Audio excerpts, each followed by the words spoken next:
Tonight, I am proud to present a collection of stories set in the fantasy world of Eden. And if you enjoy these original stories, then please don't forget to leave a like, share your thoughts, and subscribe for more content like this. It helps others find the channel and become weary dreamers. But for now, get cozy and settle in for an immersive journey into the unique world of Eden.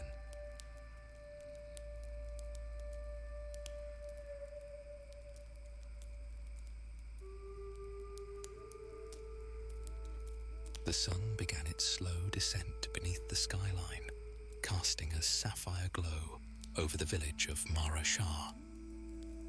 The horizon's soft blush, a melding of emerald and azure, whispered the arrival of twilight, a time when the world transformed, draped in the alluring enchantment of both Solara and Luminara. This was Mira's favourite hour, when vibrant colours and shadows danced, harmonizing with the gentle hum of life surrounding her. The air was thick with the sweet scent of Solaran sunflowers and the faint buzzing of glimmerflies, their luminescent wings painting trails of shimmering light that followed behind them. Above, the sky deepened into a canvas of indigo, revealing twinkling stars that seemed to whisper celestial secrets. Mira, with her russet hair cascading in loose waves that caught the twilight's fading light, sat cross-legged on the soft, verdant grass that carpeted the edge of her magical village. This quaint nook, a vibrant sanctuary where flourishing flora intertwined with the spirited movements of sentient animals, felt alive with the pulse of nature. Bioluminescent fungi adorned the land like scattered stars, their soft glow casting a kaleidoscope of colours that danced upon her pale skin, enveloping her in an ethereal radiance. As she took in the enchanting surroundings, her keen, observant eyes sparkled with curiosity, reflecting the wonders of Eden. A playful flora squirrel darted through the low branches of a tree nearby, its leafy coat blending into the foliage. Not far off, a frost fox slinked through the underbrush, the grass momentarily freezing beneath its paws as it scurried through the shadows.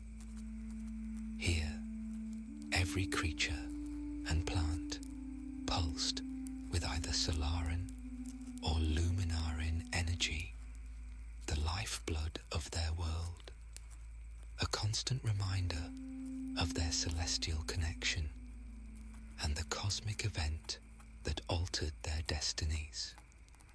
Sensing her restless heart, Mira's grandfather approached, his presence radiating a soothing warmth. Caleb's golden aura harmonized beautifully with the shimmering waters of the moonglade, highlighting his hawkish features in shades of green and amber. Mira, he called softly, kneeling beside her. Are you ready for tonight? Glancing up, Mira felt a wave of apprehension wash over her.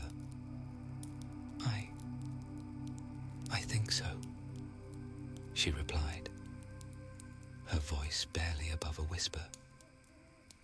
Caleb smiled warmly as he enveloped her in his winged embrace.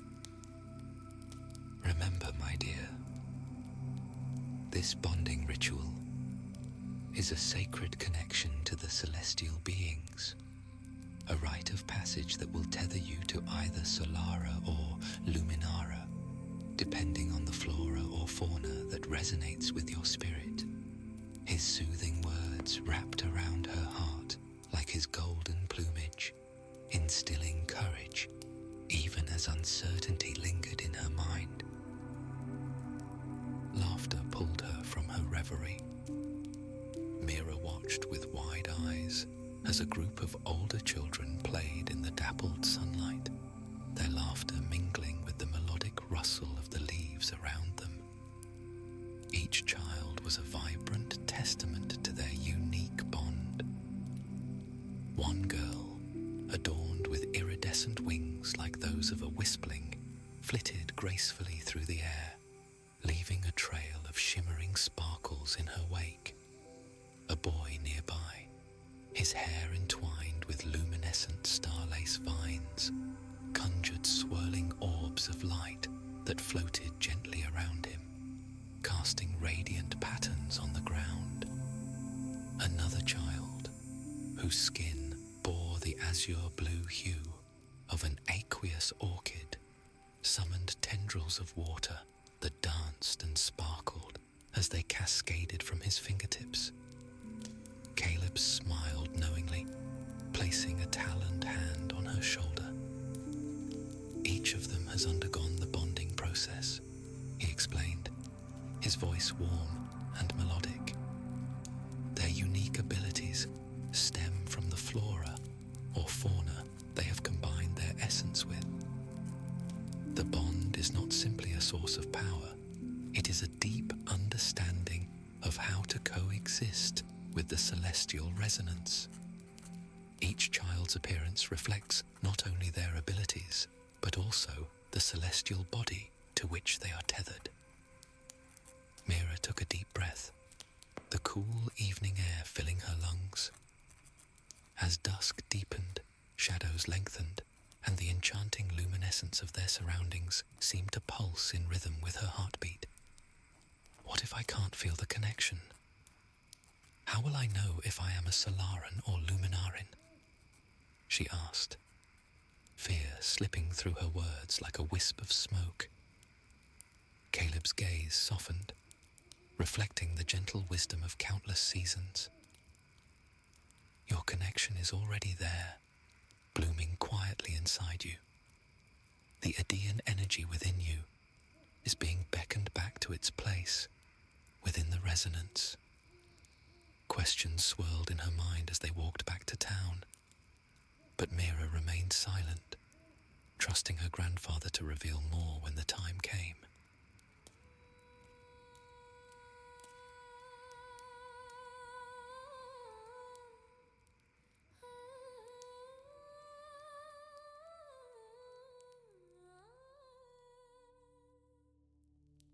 The path was lined with gentle glimmerweeds, their soft luminescence lighting the way, leading them into the warm embrace of their village. Marashar is a special place, Caleb explained as they moved through the vibrant throng of life. Each corner of this village holds the echoes of those who came before us. Each plant and animal hums with the history of our kin's bonds. You'll feel their presence tonight, guiding you toward your true path. As they strolled through the town centre, Mira caught glimpses of the wonders that surrounded her. The lunar bazaar hummed with life as they meandered through the crowded streets and busy shops. A commotion drew their attention to where two distinct figures faced off near a shadowy corner of the market. Torin, a towering figure whose terror tusk bond had gifted him with impressive ivory tusks and skin like polished stone, stood blocking the path to Nyx's stall. The Luminaran vendor, whose Shade Stalker bond was evident in her sleek, feline features and obsidian fur that rippled like liquid shadow, bristled at his presence. Your prices are robbery, Nyx. Torin's deep voice rumbled as he gestured with arms thick as tree trunks. The setting sun slowly dipped below the horizon. Nyx's luminescent eyes narrowed, her tail swishing with growing confidence as twilight deepened. Perhaps you'd prefer to discuss this later, when the moon is high, she purred, a hint of challenge in her voice. The darkening sky seemed to enhance her presence, her shadowy form growing larger and more defined. Ha! Think I'm afraid of a little cat? Torin huffed, but Mira noticed his tusks had already begun to shrink as Solara's light faded. His hardened exterior, so impressive moments ago, started losing its luster. Little, you say? Nyx scoffed, gracefully vaulting over her counter. Where once she'd seemed small beside Torin's bulk, she now moved with predatory grace, her form nearly melting into the gathering shadows. The day is over, my friend, but the night is just beginning. Are you sure you want to spend it quibbling over coins? She asked, her claws slowly extending. Torin took a step back, his movements becoming sluggish as his stone-like skin softened. Now, Nyx, let's be reasonable. Reasonable.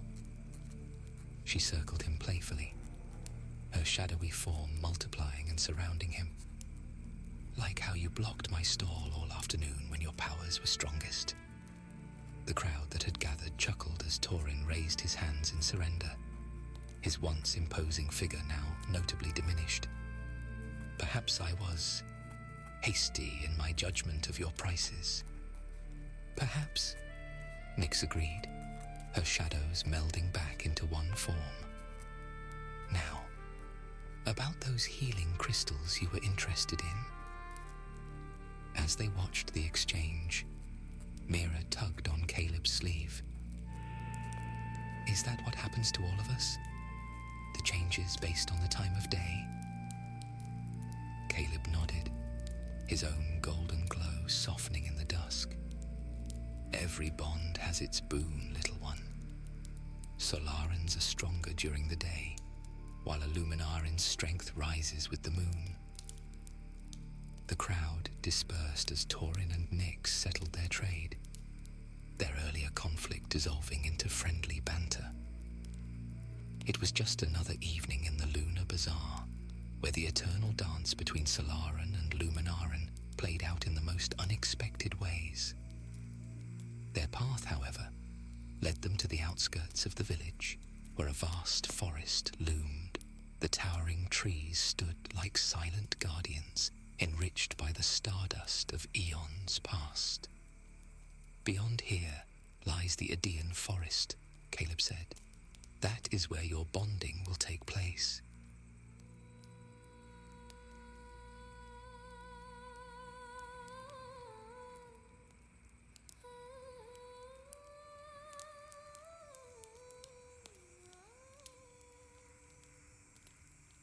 Mira gazed up at the treetops, their leaves quivering in the gentle breeze. The forest beckoned with a sense of adventure, a place where magic thrived alongside her aspirations. What should I expect once we enter? She asked, a mix of excitement and trepidation coursing through her veins. This forest is home to a vast array of flora and fauna. The deeper we go, the more you will feel one of them begin to call to you, Caleb said reassuringly. As they stepped into the heart of the Aedean forest, a hush fell over them, wrapping them in a cocoon of anticipation. The serenity was palpable, filled with the aromas of damp earth and sweet blossoms. However, as they ventured deeper, the atmosphere shifted. Shadows flickered in the corners of her vision, and the sounds of life faded into an eerie stillness. Caleb halted, holding a hand up to signal caution. Be still, he murmured, his eyes narrowing.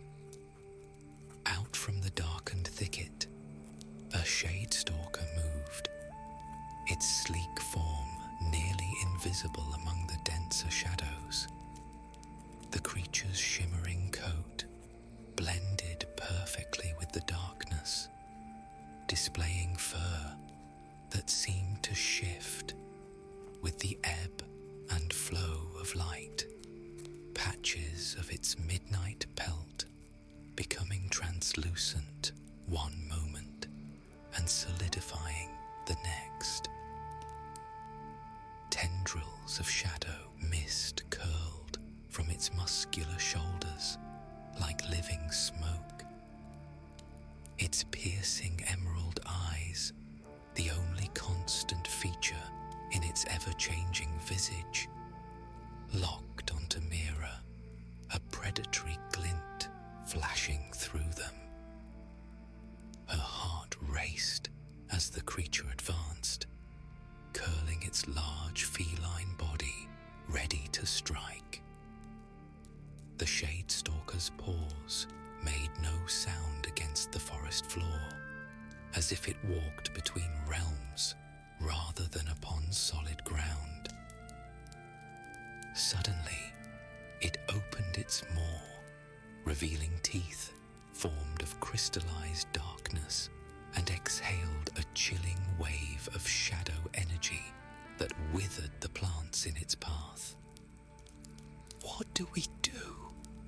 she gasped, instinctively stepping closer to her grandfather, the weight of the moment pressing heavily upon her. The cold touch of the Shadowmancer's aura prickled against her skin like frost.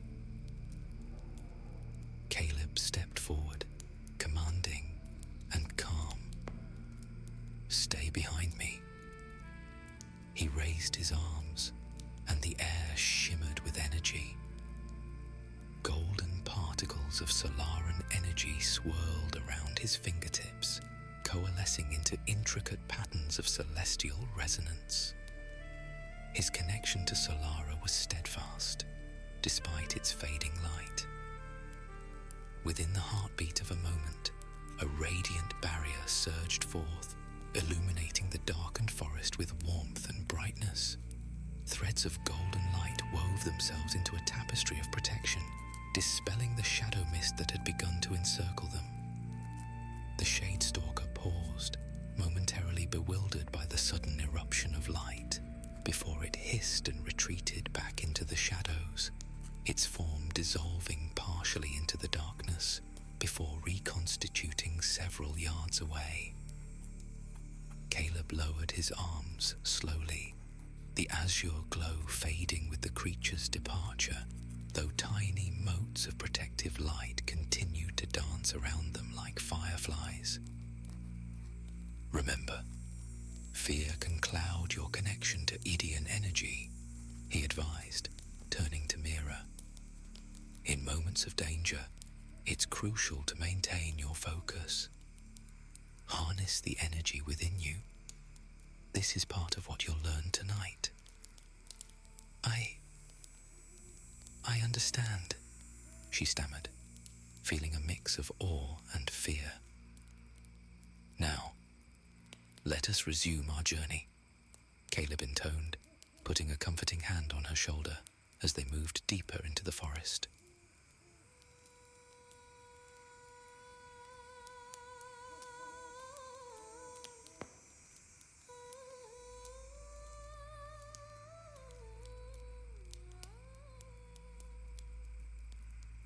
The shadows grew as night fell, and Mira felt an undeniable pulse from within herself, an energy that seemed to long for release.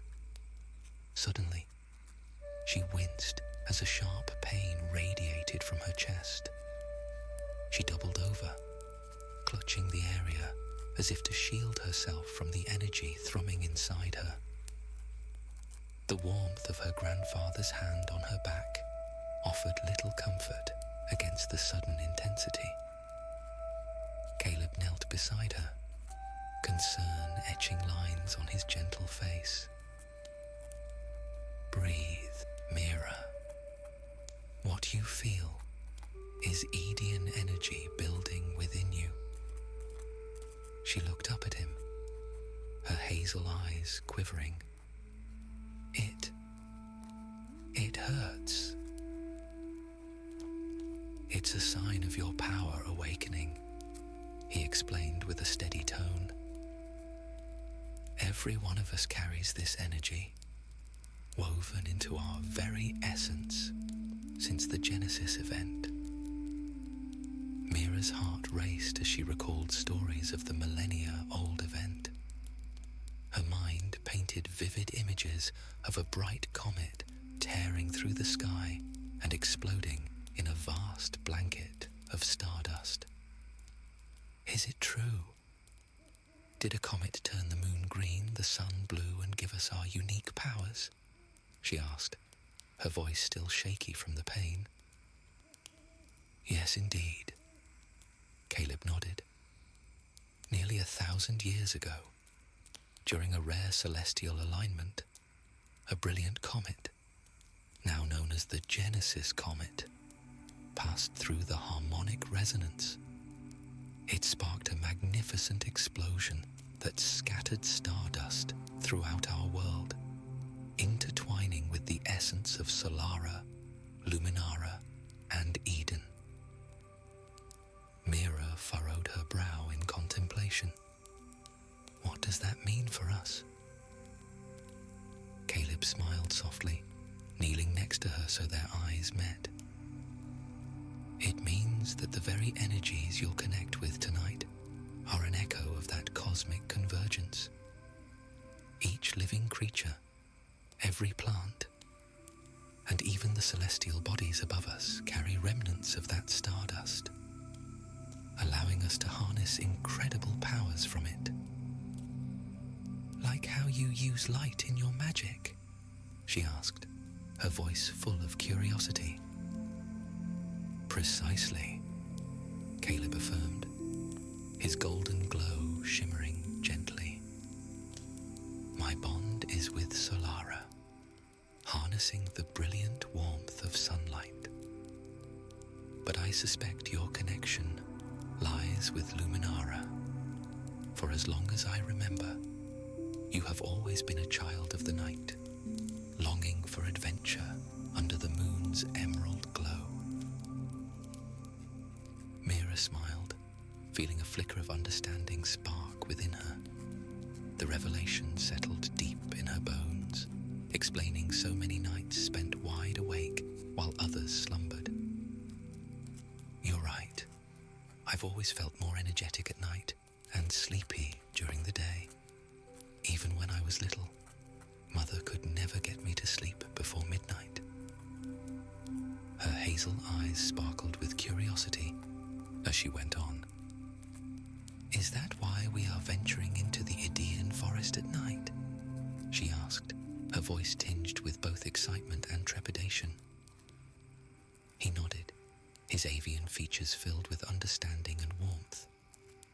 Indeed, my dear, but not the only reason, he admitted, his voice dropping to a conspiratorial whisper as he continued. There is someone I want you to meet, someone who will help guide you to your proper bond. The ache in her chest began to soften, yet questions swirled in her mind as she absorbed his words. Who could be waiting for them in the center of the Idaean forest? Remember, Caleb said gently, drawing her attention back to him. This journey is not yours alone. It also belongs to every creature and plant that calls this land home, he calmly informed her. Tonight, you will meet the eldest of such entities. Its timeless wisdom will help you on your journey. She nodded slowly, determination igniting within her once more as they proceeded.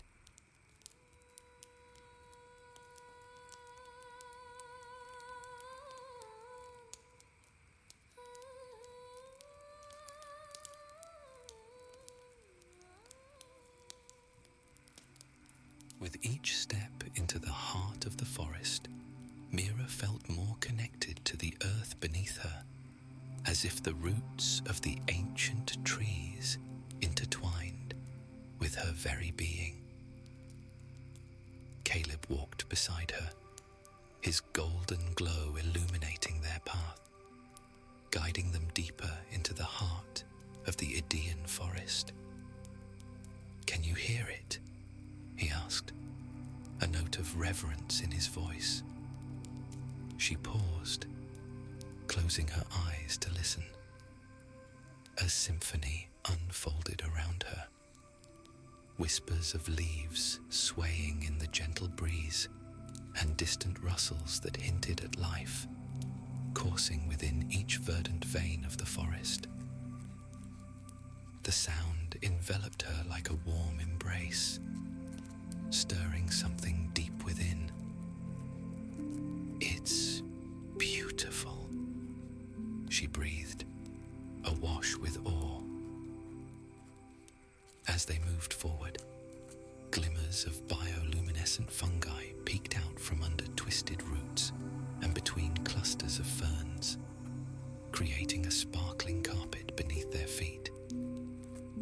The vibrant hues flickered in time with Mira's heartbeat, mirroring the energy thrumming inside her. Caleb gestured toward an ancient tree towering ahead, a massive Eden tree with a gnarled trunk and sprawling branches that seemed to touch the very stars above. "This is Tresdal," he breathed, "a guardian of this forest and a source of wisdom for those who know how to listen." Mira stepped closer, mesmerized by its presence. The bark shimmered softly under Luminara's glow, adorned with delicate carvings that whispered tales of ages past. "What do I do?" she asked quietly, anticipation mingling with uncertainty. "Place your hand upon its trunk," he instructed gently. "Feel the Edean energy flowing through it. Ask for guidance. Let your heart resonate with its wisdom." Taking a deep breath, she reached out hesitantly. Her palm met the cool surface of Tresdal's bark, and an electric thrill shot through her fingers, as if connecting directly to Eden itself. She closed her eyes tightly as visions danced within her mind, a kaleidoscope of colors swirling like stardust against a midnight sky. In that moment, everything shifted. The weight of expectations faded away, replaced by an overwhelming sense of belonging among this vibrant tapestry of life. An inner voice urged her to listen closely, to understand that she was part of something far greater than herself. "Trust in your celestial connection," Caleb whispered. "Let it guide you." As her palm continued to press against the ancient bark, an energy enveloped her, drawing her deeper into a vivid realm of visions. Shadows and light danced in her mind, swirling together until a singular image emerged. A beautiful flower with black and emerald petals, unfurling like delicate silk. The petals stretched open, revealing a heart at its center that pulsed with silver light, radiating warmth and shimmering softly against the darkness surrounding it. The glow expanded, illuminating everything around it with an otherworldly brilliance that seemed to sing in harmony with her own essence. Mira gasped, her breath hitching in awe as she focused on the magnificent blossom before her. "What do you see, child?" Caleb's voice cut through the vibrant haze, gently urging her back to the present. "A flower. It's stunning," she breathed, her eyes still closed as if unwilling to lose sight of the vision. "Black and emerald petals. It opens up into silver light." Caleb's expression shifted from curiosity to recognition. must be the Lunaris blossom," he explained, his voice laced with reverence. "A rare flower found only in sacred places of Luminara's domain. Its properties are special, capable of amplifying Luminaran energy and enhancing one's connection to the moon." Mira furrowed her brow, confusion mingling with wonder. "But how could I envision a flower I've never seen before?" "Tresdal shows your most compatible bonding," her grandfather replied softly, his hand resting on the trunk beside hers. "Your connection is growing stronger. The visions guide you toward your path." Her breath hitched, excitement bubbling within her as she absorbed this revelation. "So, this flower is part of my journey? It feels so alive, like it's calling out to me." "It is," Caleb affirmed. "Each of us has a variety of flora or fauna that resonates with our celestial energy, but some will initiate stronger bonds than the rest. In your case, it seems Luminara has chosen the Lunaris blossom for you." Her brow furrowed in thought. "What does it do?" Caleb's golden glow illuminated the ancient tree as he leaned closer, his voice a gentle whisper in the tranquil night. "The Lunaris blossom holds immense power," he began, his eyes reflecting the emerald light filtering through the canopy. "It has the ability to teleport over vast distances and bend shadow and light into intricate illusions." Mira's heart fluttered at the thought. The image of the flower lingered in her mind, a symbol of strength and transformation. "So, I'll be able to do the same?" she asked, her voice barely above a whisper.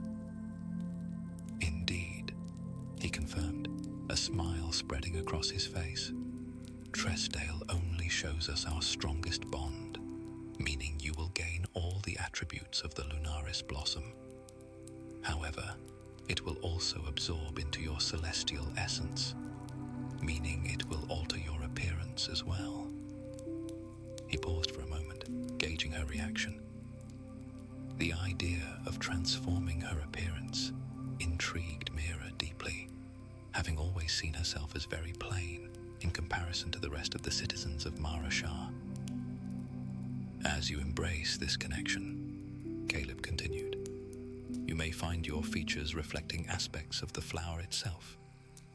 Your hair might shimmer like silver threads under Luminara's glow, while your skin could take on an iridescent quality, shifting hues like the petals you envisioned." Mira gasped, picturing herself transformed, an embodiment of grace and magic woven together. "I want that.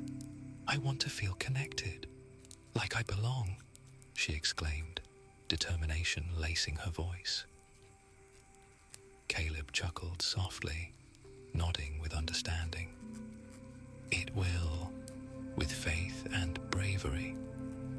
The bonding process will use much of your energy, but that is good.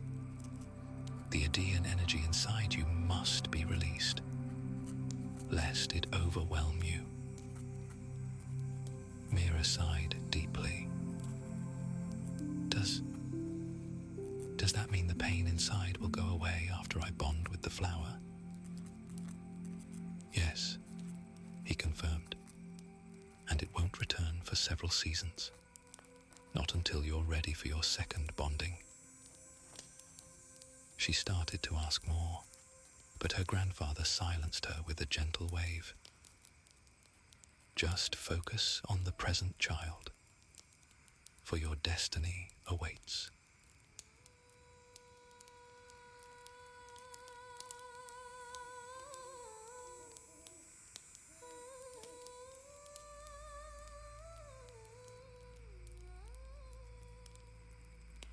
As they ventured further, An almost imperceptible energy thrummed inside Mira. It felt as if the very air around her vibrated with purpose, beckoning her forward like a whispered secret carried on the wind. The towering trees loomed above, their branches intertwining like ancient fingers grasping at the stars. Caleb observed his granddaughter with a knowing smile. "Trust in what you feel," he encouraged, his voice gentle yet firm. "Let it guide you. It is the Lunaris blossom calling to you." She nodded, determination hardening her features as she focused on the pulsing sensation within her. She could almost hear the flower's soft song resonating nearby, a melody that intertwined with her heartbeat. The shadows shifted around them, revealing a narrow path illuminated by ethereal light filtering through leaves overhead. With each step she took, a deeper sense of connection awakened inside her, like roots anchoring into fertile soil. Suddenly, Mira halted before a clearing bathed in moonlight. There it was, the Lunaris blossom, resplendent and majestic against the backdrop of the forest. Its black and emerald petals unfurled gracefully from a delicate stem, radiating an inviting glow that seemed to call to her by name. The flower appeared alive, breathing with vibrant energy that beckoned her forward. She took a cautious step, unable to tear her gaze away from its captivating beauty. "Reach out," Caleb urged softly, his presence a reassuring anchor at her back. With trembling fingers, Mira extended her hand toward the blossom. As she made contact with its velvety petals, warmth flooded through her, a surge of energy that coursed through every fiber of her being. The flower shimmered, extending up her arm in tendrils of shadowy smoke and emerald veins. The world shifted and blurred at its edges. She felt herself rising, growing taller, a sense of elegance enveloping her form as if she were shedding an old skin. Mira's hair split down the middle, cascading locks of emerald and obsidian, flowing like moss and leaves that danced in harmony with each breath she took. The transformation painted itself upon her skin. An iridescent sheen emerged from beneath, radiating shades of verdant hues that echoed nature's whispers. Then came the final change. Mira's eyes transformed into shimmering silver orbs as the Lunaris blossom disappeared, absorbed within her essence. She stood transformed, a radiant embodiment of nature's magic infused with Luminara's grace. Just as joy swelled within her heart at this newfound power, a sound shattered the moment. An ominous wail echoed through the trees, reverberating off bark and branches like thunder in a clear sky. It pierced through Mira's elation like glass shattering underfoot. Her heart raced as fear twisted through anticipation. Something dark approached from beyond the shadows.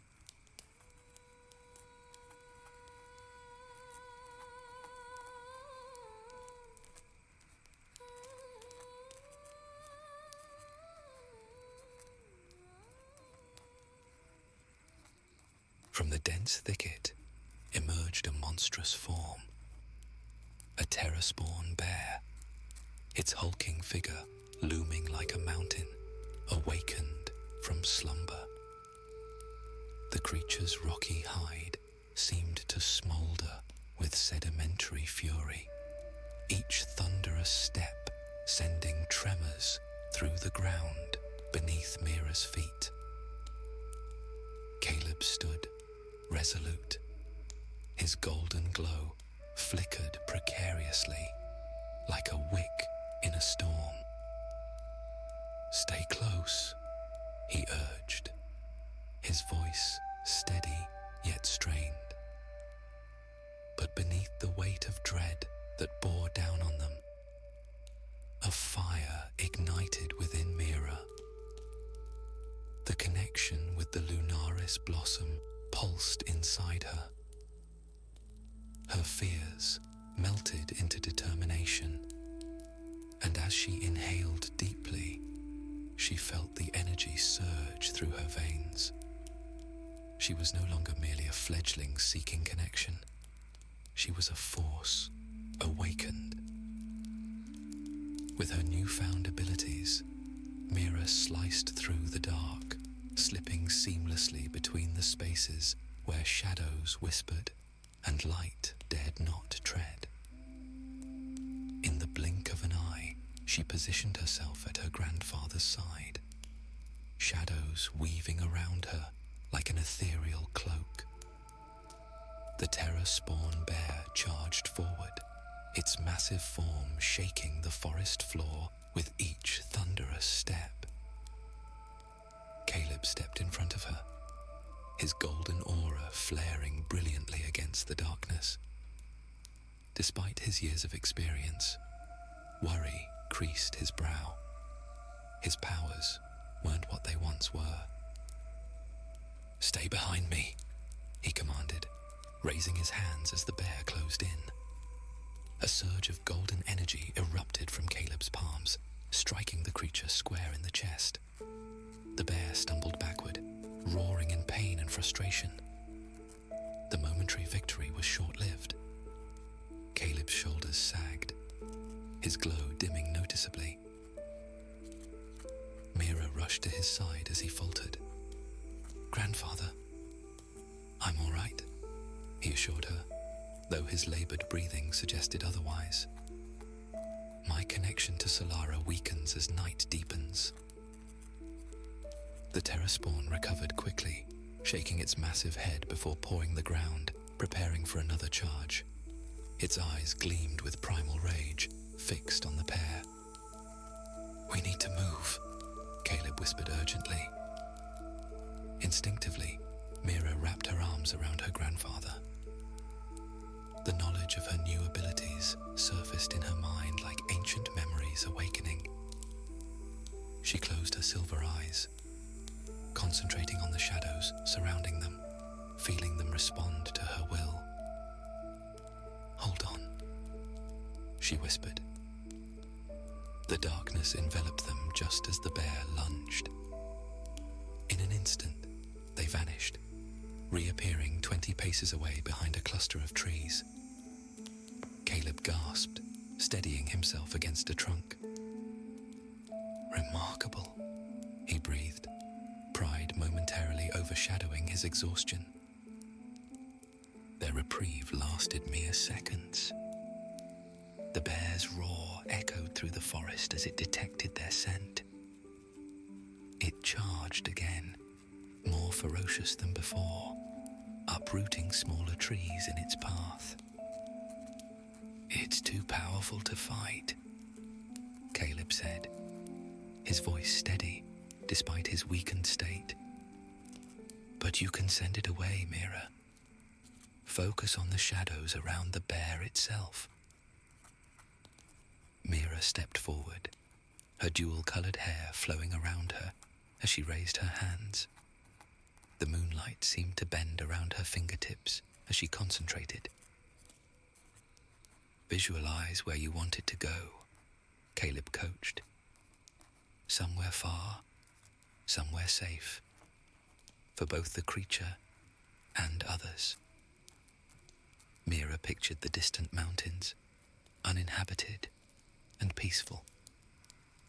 As the bear closed in, she reached out with her mind, feeling the shadows wrap around the massive creature. For a moment, the terror spawn seemed confused, slowing its charge as darkness enveloped it. "Now," With a fluid gesture, Mira completed the teleportation.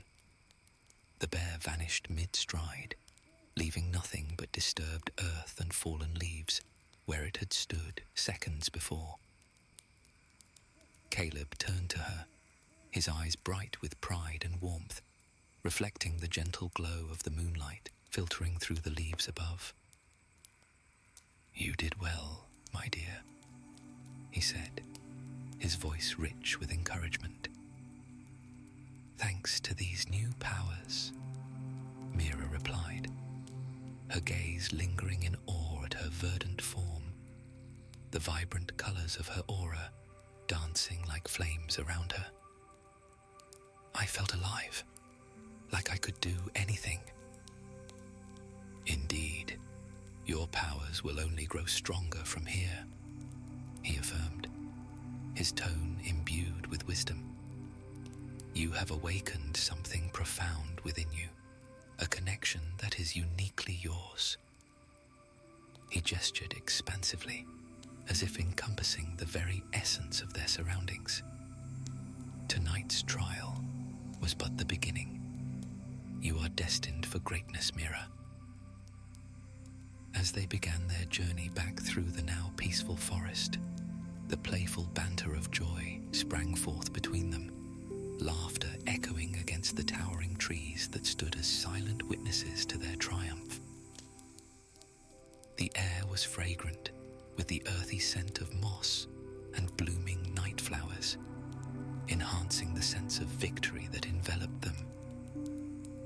"Do you think my second bonding will be with a creature even larger than a terror-spawn bear?" Mira teased, her heart still racing with excitement and newfound confidence, her voice a melody interwoven with the whispers of the forest.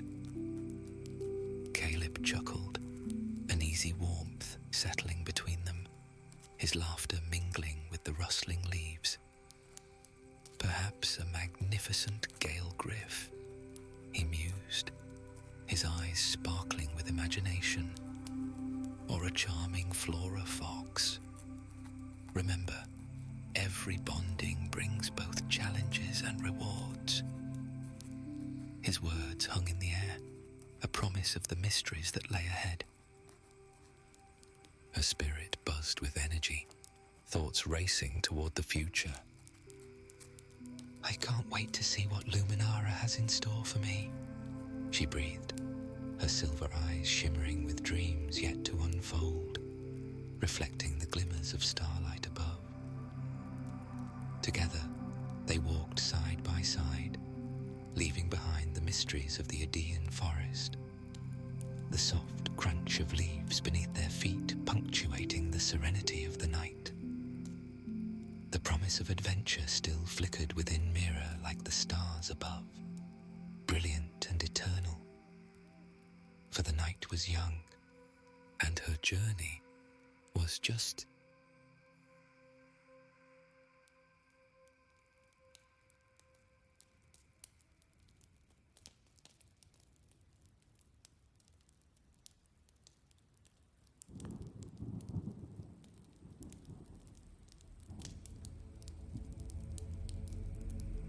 the Solara Shield training grounds on the eastern outskirts of Marashar pulsed with energy as Solara's azure rays cascaded over the vibrant landscape.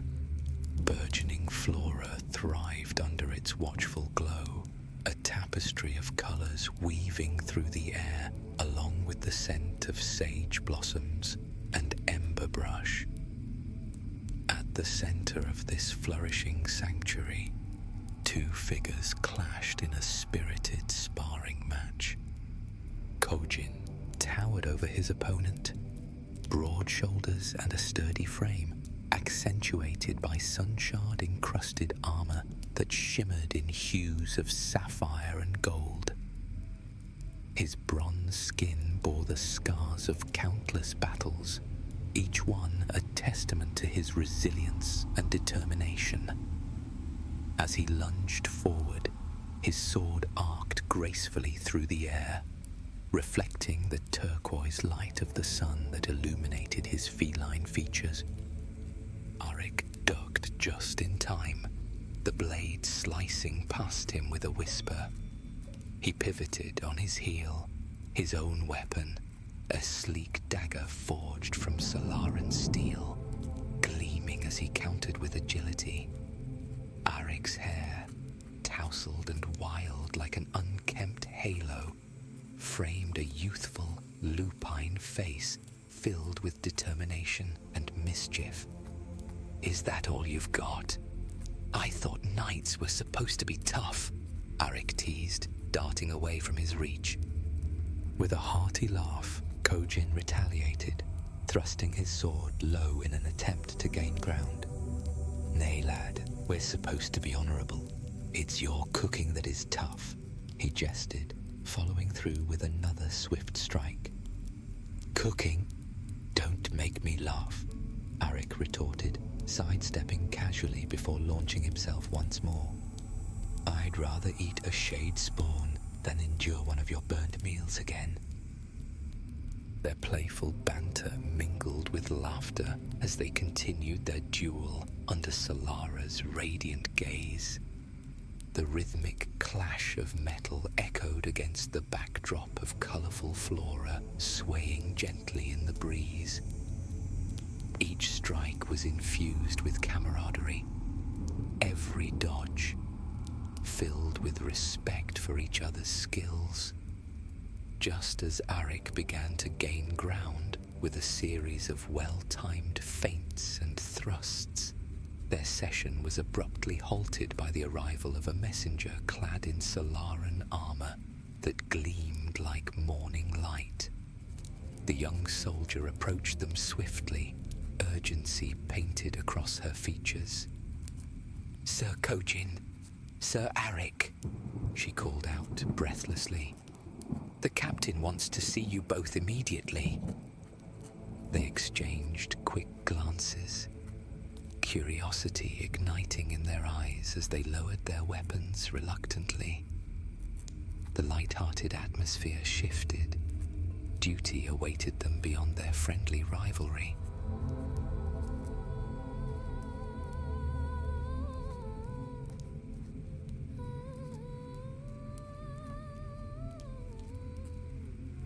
Heliovar's office stood as a bastion of authority within the heart of their headquarters, adorned with emblems of the Solaran shield.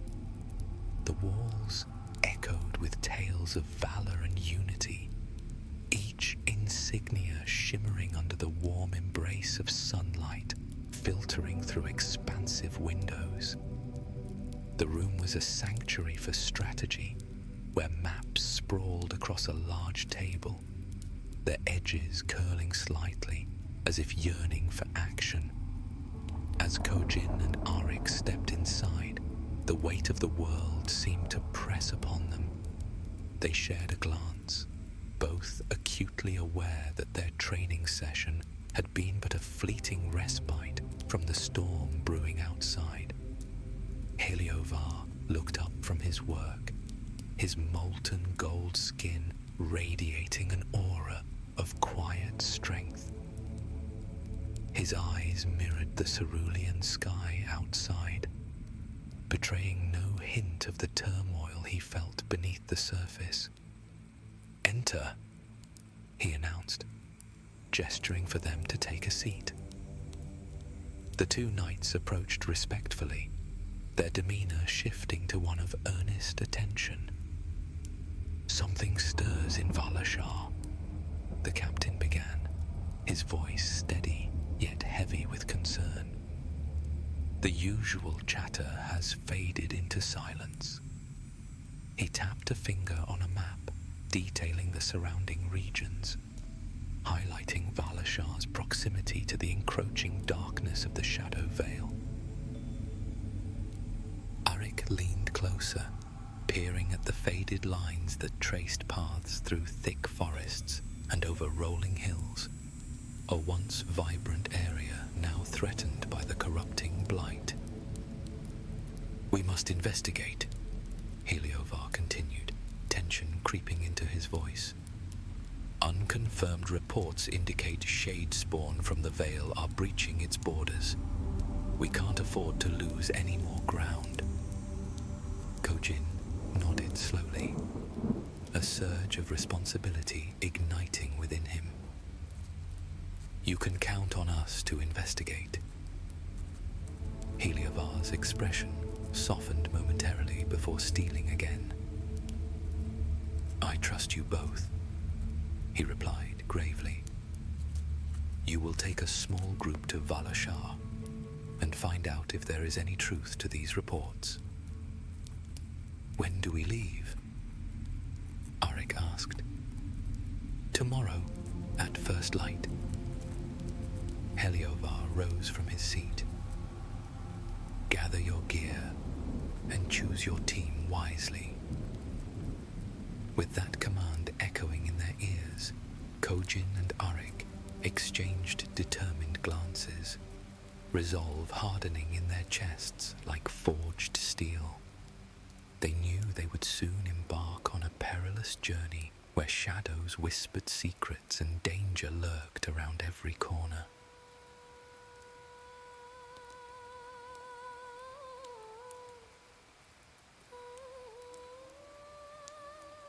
The sun climbed higher, casting a warm sapphire glow across the Solaran Shield headquarters.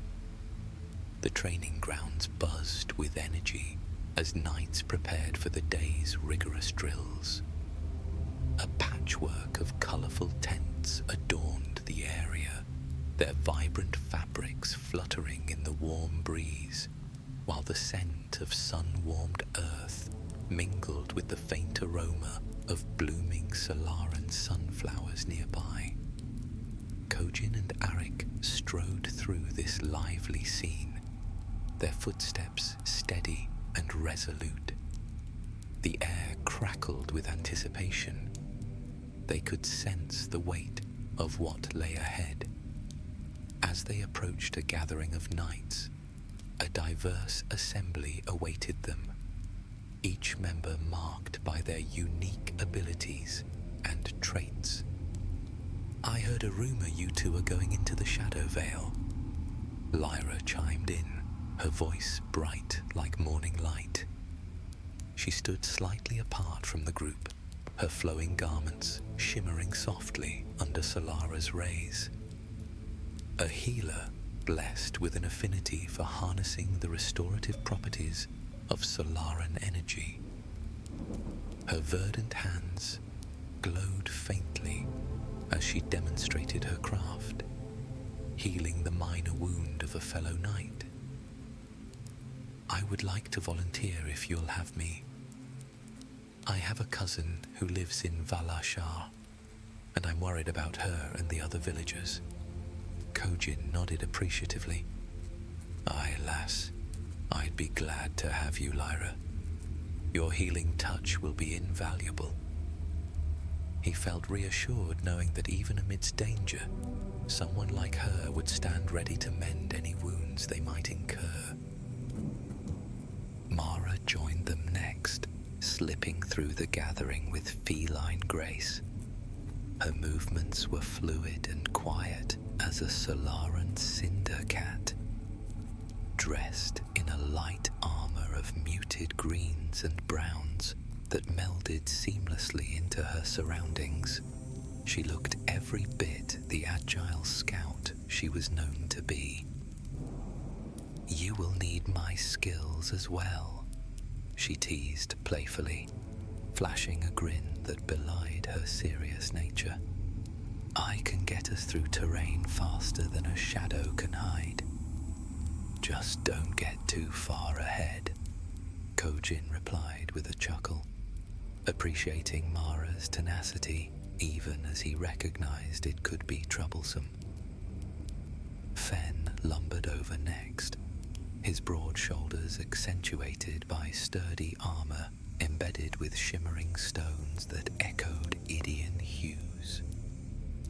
Towering above most knights at nearly 9 feet tall, his presence alone inspired confidence.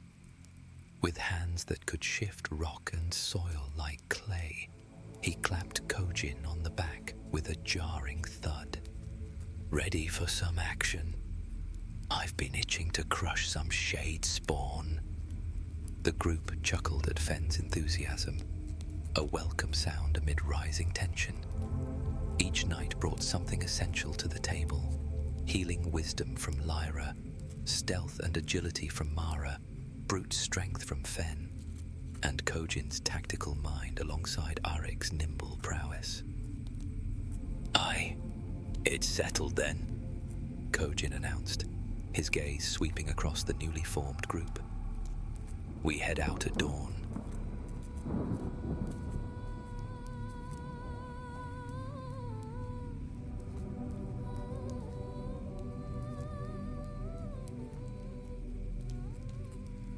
The morning's light stretched across the Aedean fields, a stunning expanse of life unfurling just beyond the bustling community of Mara Shah.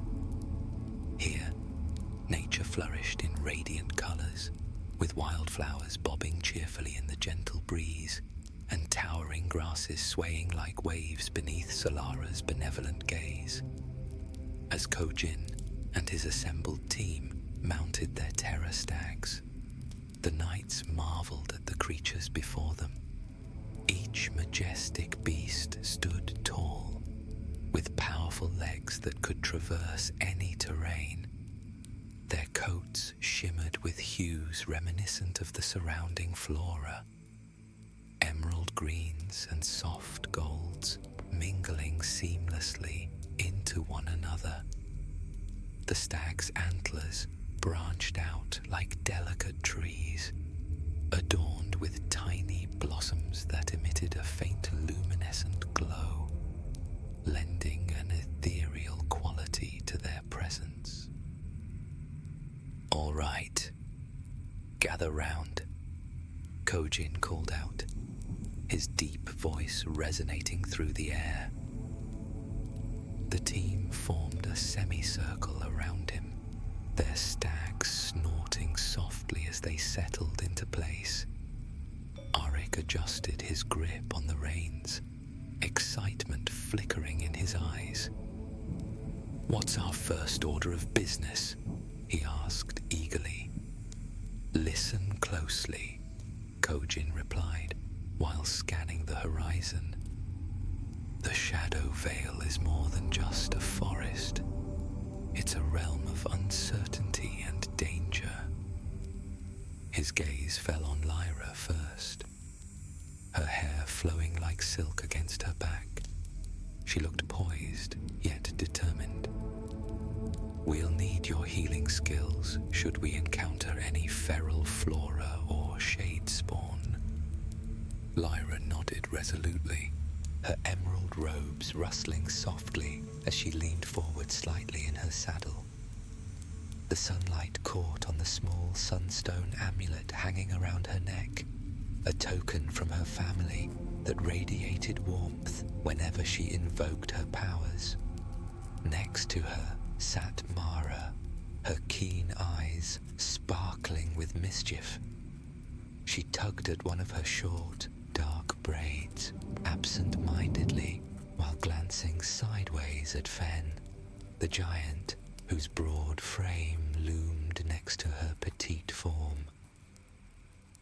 "I hope you're ready to keep up," Mara teased Fen playfully, earning an amused huff from him. Fen chuckled heartily, adjusting his posture atop his terror stag. "I could run circles around you.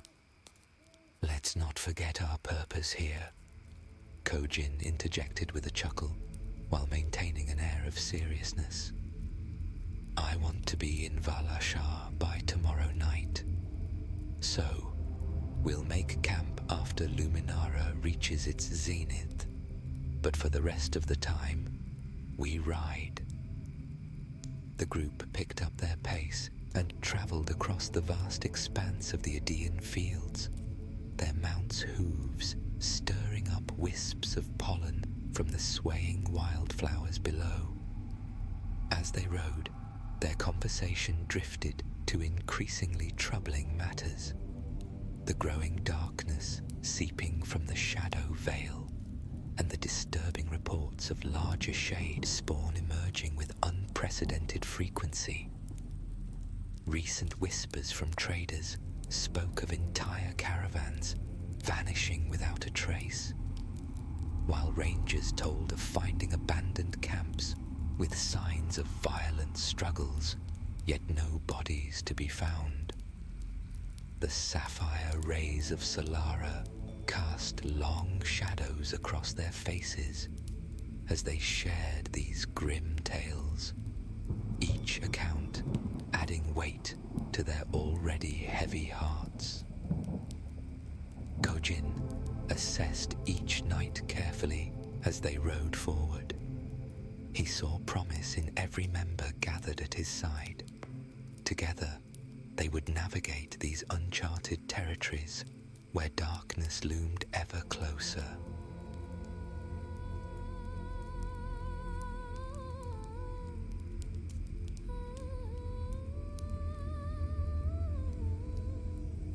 The night had descended softly, blanketing the world in a tapestry of stars that twinkled like distant gems.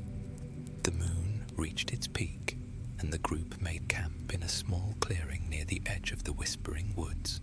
The knights, weary from their journey but invigorated by camaraderie, gathered around a crackling fire that painted their faces in warm hues of orange and gold. Kojin leaned back against a sturdy tree trunk, his broad shoulders relaxed as he gazed into the flames. The scent of smoke mingled with the fresh aroma of bramble-jacks roasting on skewers, a delicacy that Mara had skillfully hunted. "If anyone wants seconds, I bagged plenty," she announced proudly, her voice laced with satisfaction as she presented the verdant rabbits. Fenn's eyes sparkled with excitement as he reached out. "I'll take one." Mara smirked, extending the skewer closer to his grasp. "Only if you promise not to burn it like Kojin does."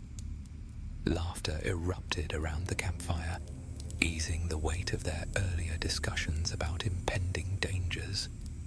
Arik seized the moment to share tales from past woes, their absurdity softening the tension in their hearts.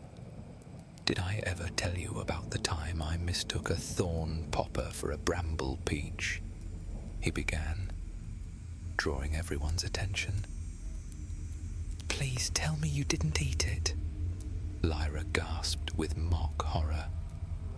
With each story shared of accidental trips into muddy waters and mistaken identities, an invisible thread bound them closer together. Their laughter echoed against the trees while shadows danced around them in flickering patterns. Yet beneath this mirth lay moments of vulnerability that surfaced amidst the warmth of their firelight. "I've been afraid to admit it," Lyra said softly, "but my healing powers seem useless against the blight. It's like trying to purify a bottomless well of corruption." Her fingers trembled slightly as she fondled her amulet. Mara nodded, her usual playfulness replaced by somber reflection.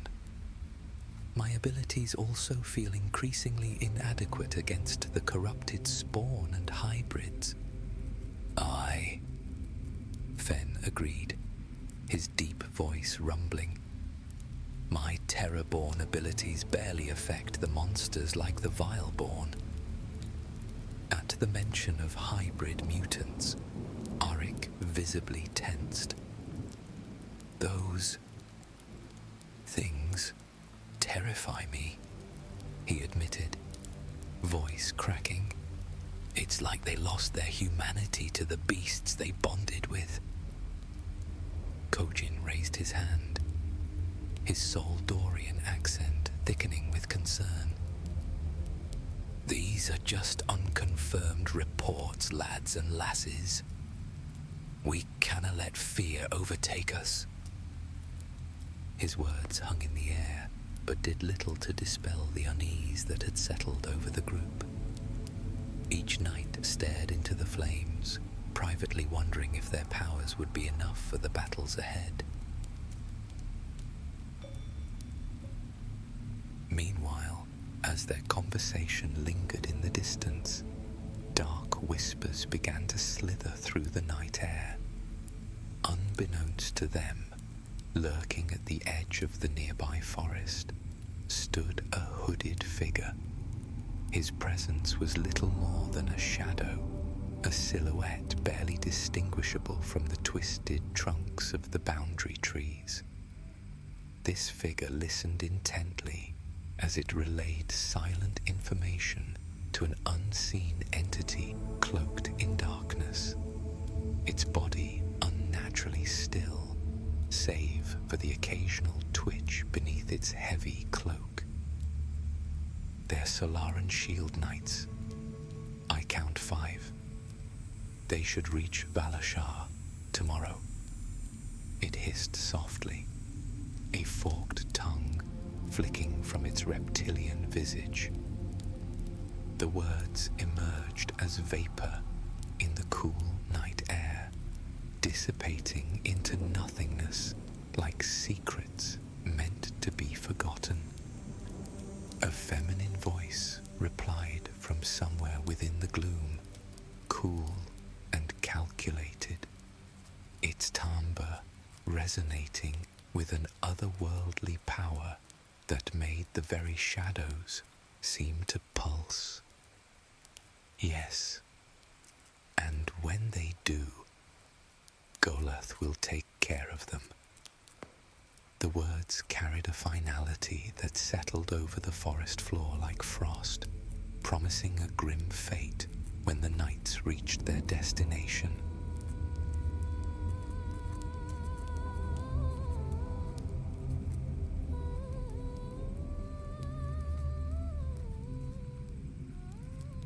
The air thickened as Kojin and his small group approached the entrance of the Shadow Vale, a threshold into a world cloaked in darkness and dread. Towering trees twisted and contorted, their gnarled branches stretching outward like skeletal fingers reaching for the sky. Dim light flickered through the dense canopy above, casting an eerie glow upon the forest floor. A patchwork of shadows that seemed to writhe and shift with a mind of its own. Vines, thick as a man's arm, hung down from above, adorned with flowers that glimmered in hues of sickly green and muted purple. Beautiful, yet treacherous. As they ventured deeper into this haunting landscape, an unsettling silence enveloped them. Every rustle of leaves or snap of twigs felt amplified against the backdrop of their muted breaths. A tension thrummed in the air, a warning that sent chills skittering down their spines.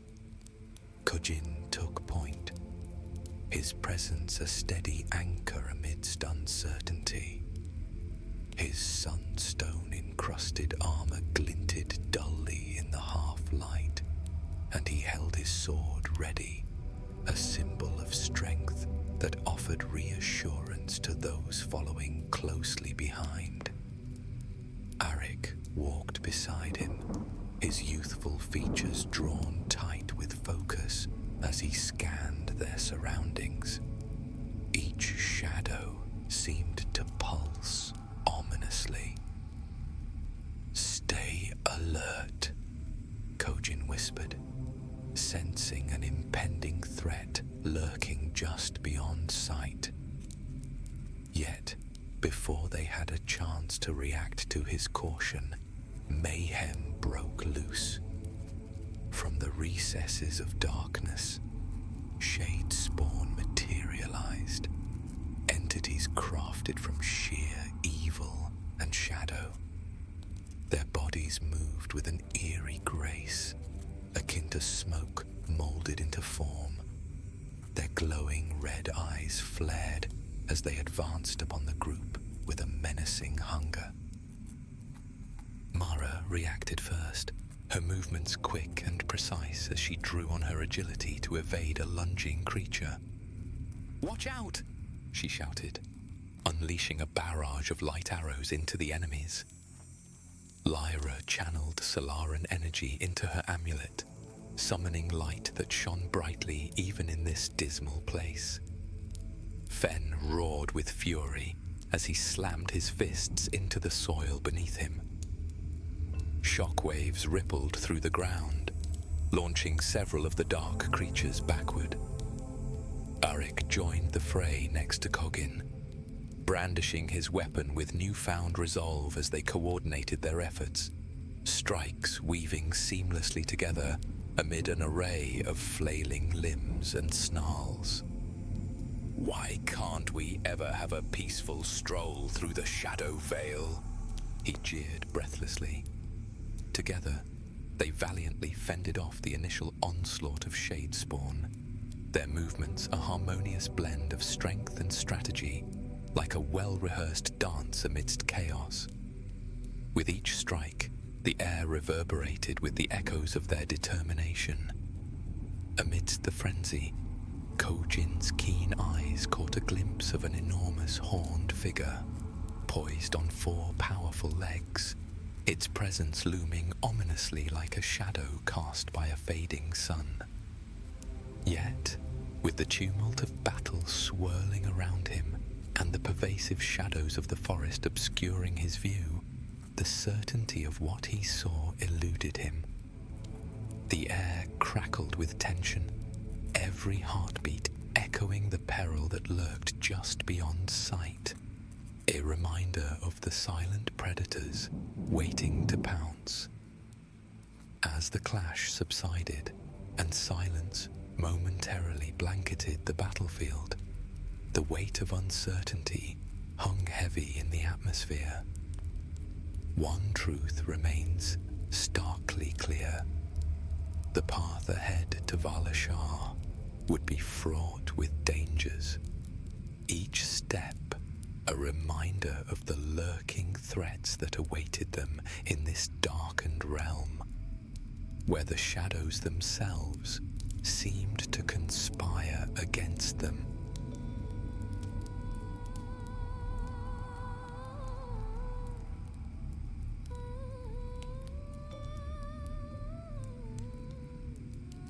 The moon hung high in the sky, casting a dark emerald glow over Valashar, once a thriving village now marred by the ravages of chaos.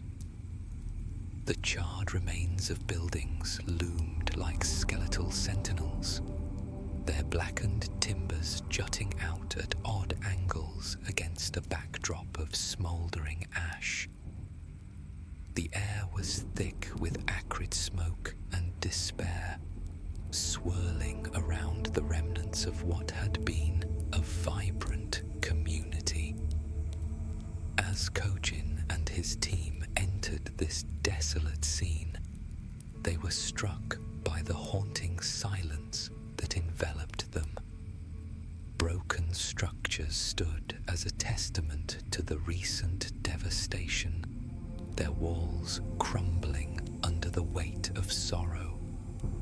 Scattered throughout the village were signs of struggle, discarded belongings, scorched buildings, and the unmistakable scent of fear that clung to the air like a shroud. A group of survivors huddled together beneath a half-collapsed awning, their faces pale and gaunt with shock. Eyes wide and haunted, they watched the newcomers with both hope and apprehension. You are with the Solaran shield, are you not?" one man asked tentatively. Kojin approached them, his towering presence both reassuring and intimidating. "Yes, we traveled here from Marashar. Can you tell us what happened?" he asked gently but firmly. One survivor stepped forward, a frail woman with disheveled hair and tear-streaked cheeks. Her clothes hung loosely from her frame, as if she'd lost weight from fear alone. "They came out of nowhere," she stammered, trembling slightly as she recalled the horrors. "Shade spawn. They descended upon us like a dark wave. And there was something else." "What do you mean?"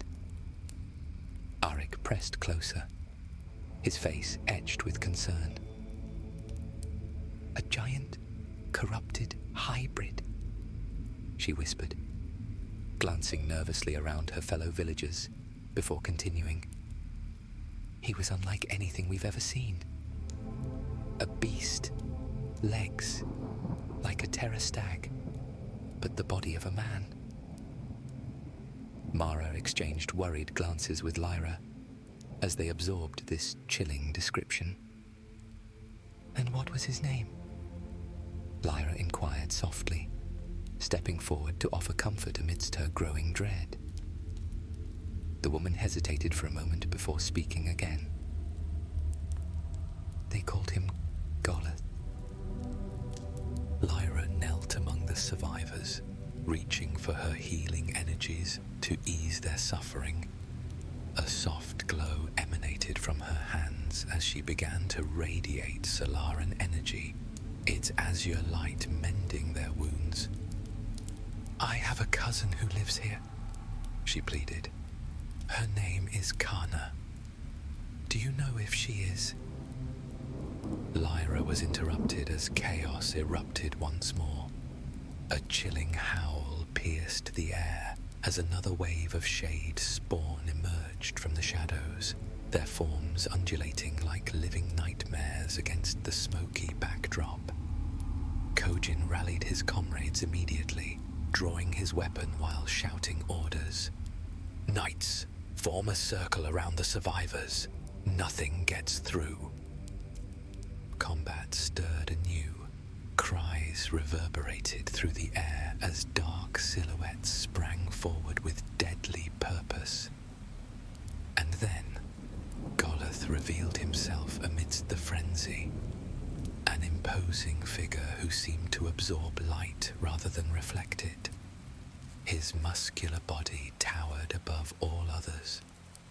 Glowing veins reached across his massive frame like green magma.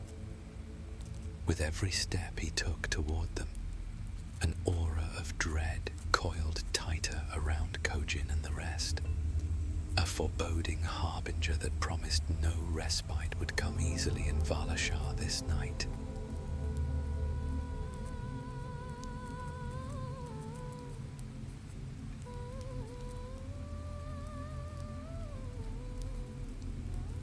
The once peaceful village turned into a battlefield as chaos erupted. Shadows danced along the ground as the shade spawn surged forward, their dark forms twisting and writhing like smoke given life. Flickering remnants of flame lit the scene, illuminating the faces of the Solaran knights who stood resolute against an encroaching dark horde. Kojin urged his fellow warriors forward with cries that cut through the tumult. His sword shone brightly in resistance as he embedded a sun shard into its hilt, unleashing a radiant light from the colossal blade that cut through the advancing throng. Golath moved swiftly, positioning himself in front of Kojin's attack, the green veins stretching across his imposing frame, pulsed with a vibrant luminescence, shimmering in response to the Solaran light that emanated from Kojin's blade. As the radiant energy coursed through the air, it was not merely met with resistance. Rather, it was devoured, transformed into a dark, swirling essence of Luminaran energy. This transmutation only served to amplify Golath's foreboding presence, making him loom even more ominously in the dim light, his figure embodying the very essence of power. Fen charged into battle alongside Kojin, his robust frame a testament to his strength. He wielded his brute force like a battering ram against the advancing shade spawn, using every ounce of power to hurl them aside, as if they were mere leaves caught in a tempest. With each swing of his arms, he unleashed shockwaves that rattled the ground beneath him, pushing back against their relentless assault. Lyra followed closely behind, her hands aglow with healing energy as she channeled Solaran power into her comrades. She wove through the chaos with grace, mending wounds and lending strength where it was needed most. Yet even her radiant light struggled to pierce through the darkness that enveloped them. The oppressive presence of Golath overshadowed everything else.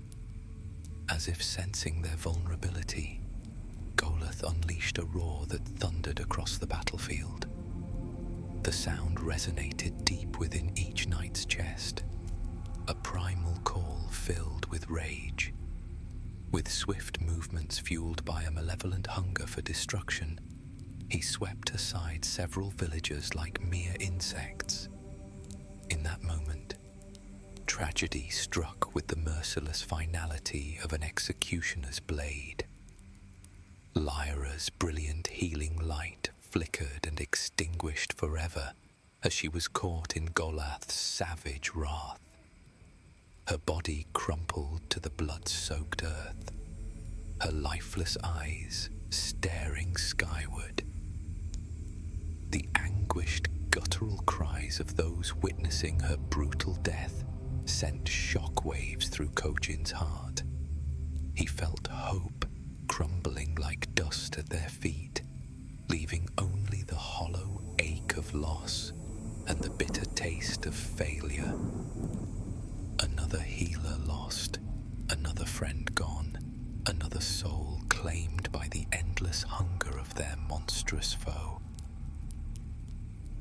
Fen, with a focused determination etched upon his face, summoned the depths of his abilities, channeling the radiant energy that flowed through him.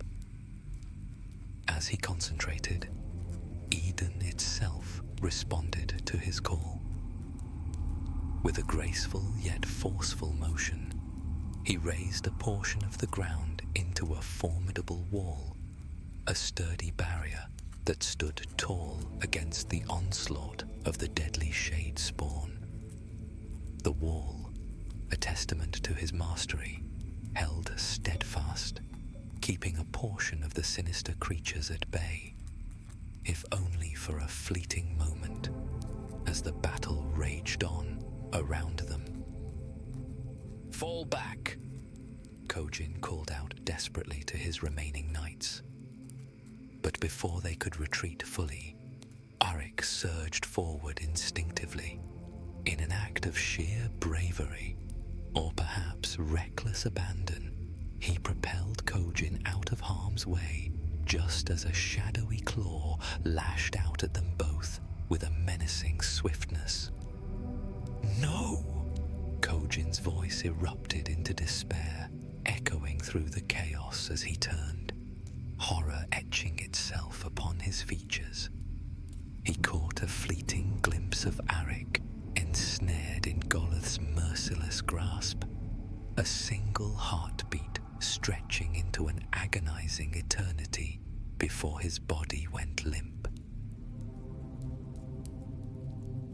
Fen, undeterred by the unfolding tragedy, continued to raise the ground into protective walls, his focus unwavering as he worked to cover their retreat. Mara, acutely aware of the encroaching tide of despair that threatened to engulf her steadfast companion, grasped Kojin's arm with a fierce determination.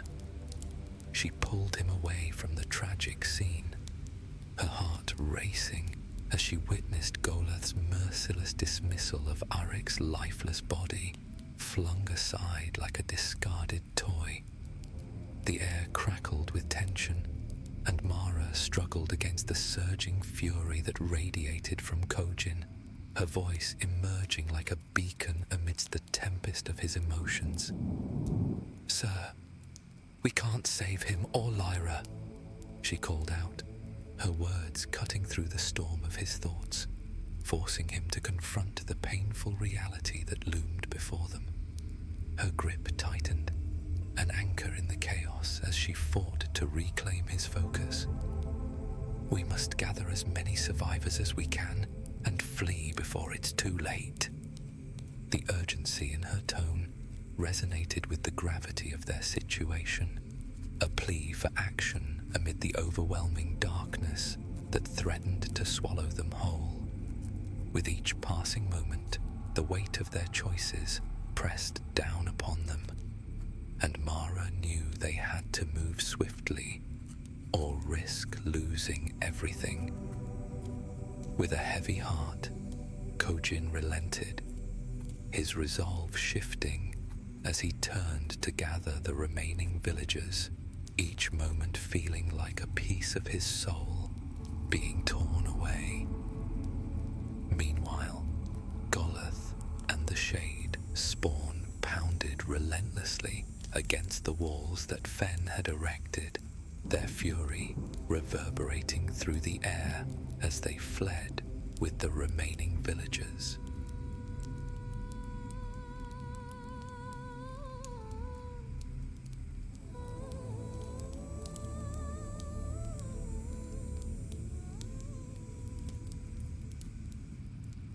The terrace stone walls of Marashar loomed ahead, their bright gleam contrasting with the darkness that clung to Kojin and his weary band like a shroud. The gruff knight, a symbol of strength in his prime, now bore the burden of despair. His broad shoulders, typically squared with unyielding pride, had succumbed to a weary slump, draped in dull, tattered armor that seemed to echo his desolation. New scars marred his bronze skin. These were not merely physical marks of battles fought, but deeper wounds that whispered of lives lost under his command, haunting him with every step. Trailing behind him were the survivors, their faces drawn and gaunt, each weary step a testament to the arduous journey from Valashar. They moved as shadows of their former selves, the light of hope flickering dimly in their eyes. Kojin's gaze, usually alight with jovial warmth, had transformed into molten gold orbs, hardened and cold, reflecting the horrors they had witnessed along their path. When he spoke, his Soldorian accent, once rich with humor and camaraderie, now bore the gravelly edge of grief, heavy with the weight of unspoken sorrows, as he addressed the gate guards with a voice that barely broke the stillness. "Open the gates, lads," he commanded, the urgency in his tone tempered by the sorrow that hung in the air. With a reluctant creak, the massive doors groaned open, revealing Heliovar. The steadfast commander of the Solaran shield stood like a sentinel against the encroaching dusk. The daybreak lance at his side gleamed brilliantly, catching the last rays of sunlight, a beacon of hope amidst despair. His skin shimmered like liquid gold, a stark contrast to Kojin's battle-worn visage. report, Heliovar demanded, though his keen eyes had already absorbed the grim truth reflected in the missing faces among the returning party. Kojin stepped forward into the fading light, the remnants of his armor catching the fleeting light of Solara, momentarily igniting with a flicker of brilliance. The purple rays caressed the dents and scratches that now adorned his once pristine plate, each mark telling its own tale of valor and loss. Valashar has fallen, lost to the Shade Spawn and a hybrid mutant named Golath.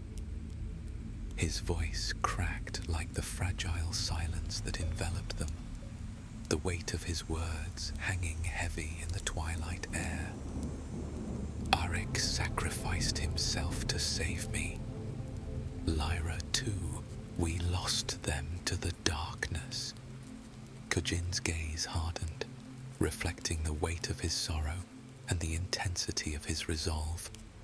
I failed them, he declared, his fist tightening around the hilt of his sword, knuckles pale yet resolute against the sun-forged steel.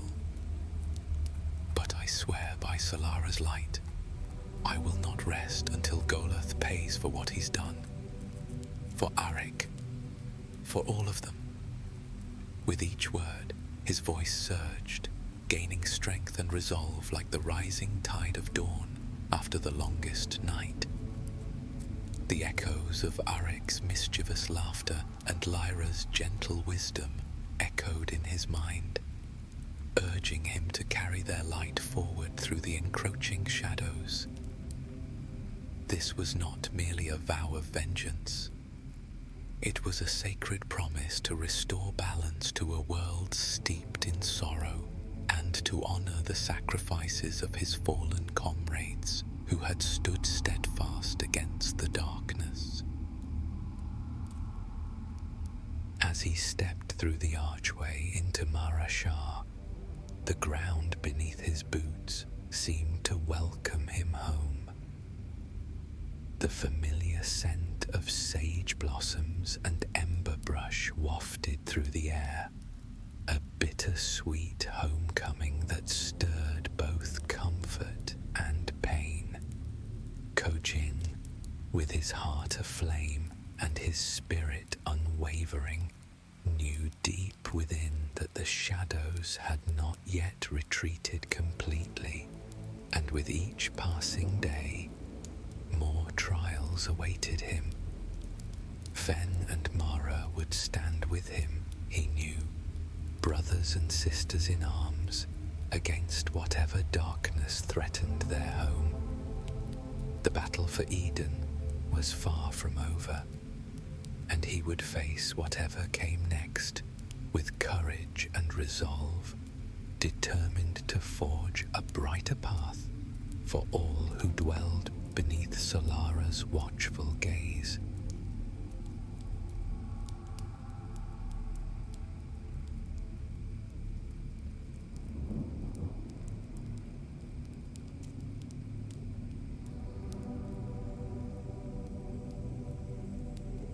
Beneath the unyielding dusk of the emerald moon, Valadan moved like a whisper through the frigid expanse of the desert of shadows, where only Luminara's light held sway.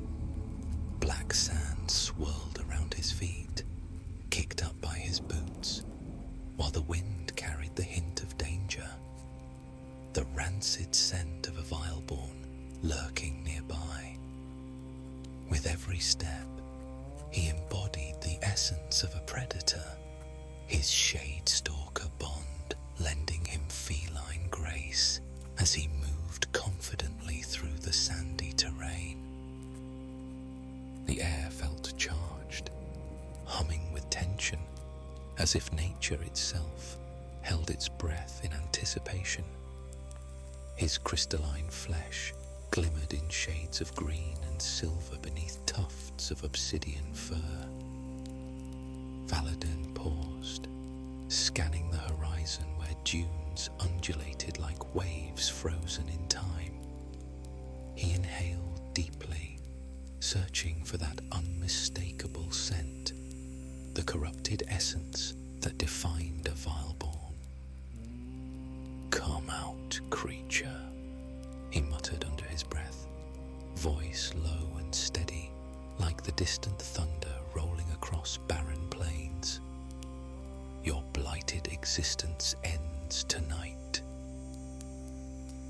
He ventured further into the dry expanse, determination etched across his feline features. Suddenly, movement caught his eye. A shifting silhouette against the dunes. There it was. A hulking figure walking on all fours, its corrupted form leaving a trail of withered energy in its wake. Valadin's breath quickened, but he remained silent as stone. Any sound could alert the creature to its impending doom. He crouched low, muscles coiling beneath him like tightly wound springs, ready to release their deadly potential.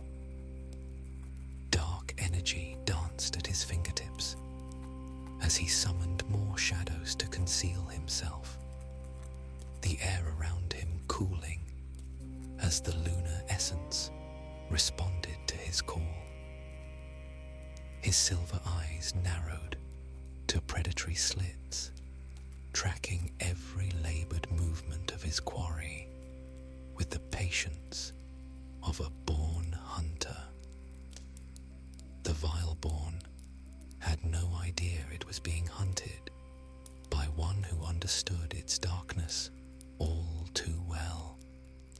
The game was set. Now, it was only a matter of time before he struck, an executioner cloaked in twilight amidst an unforgiving desert landscape.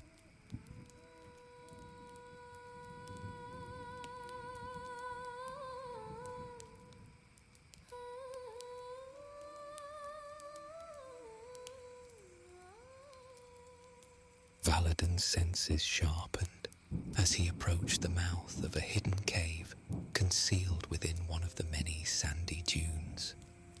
He could feel the dark energy from within, a sickening echo of corruption that whispered of the vileborn's presence.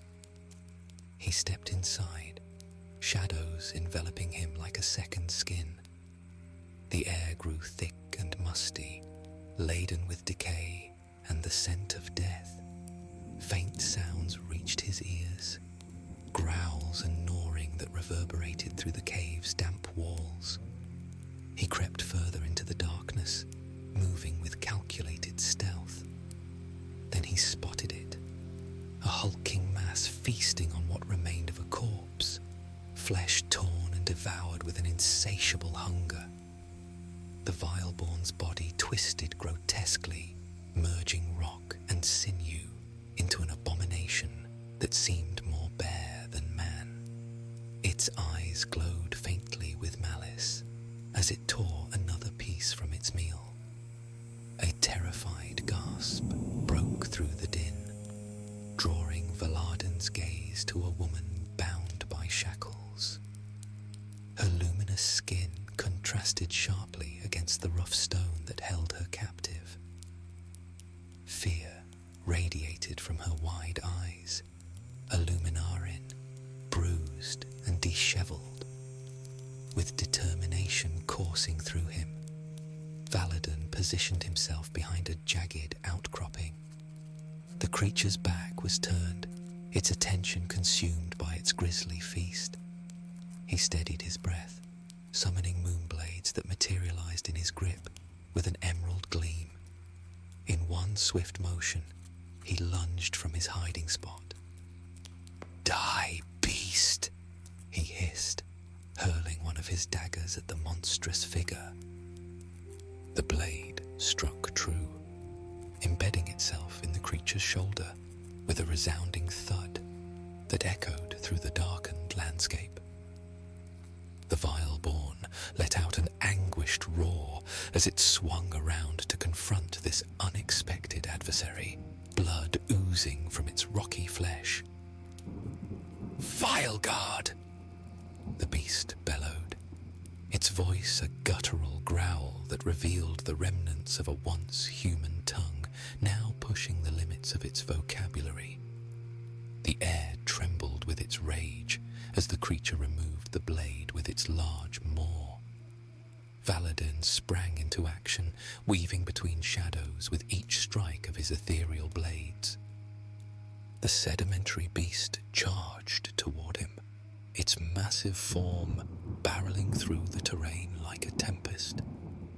He crouched low before springing upward with a powerful leap, landing gracefully on a craggy ledge above the fray.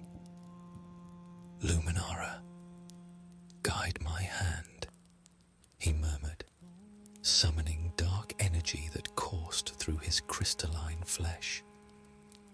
From this elevated vantage point, he conjured multiple moonblades, ethereal swords shimmering in a kaleidoscope of green and silver. He launched them down like shooting stars.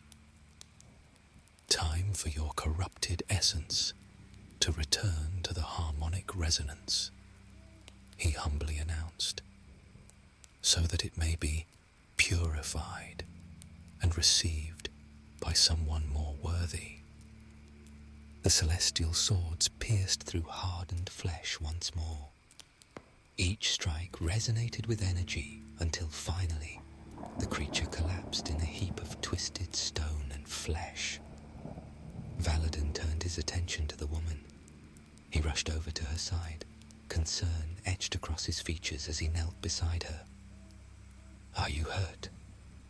She shook her head, clearly frightened but otherwise all right. "Hold on," he urged, glancing at her face. Her luminous skin shimmered even in the dimness of the cave, revealing a resilient spirit that shone through her fear. I can't believe you found me," she breathed. "I thought I would perish here."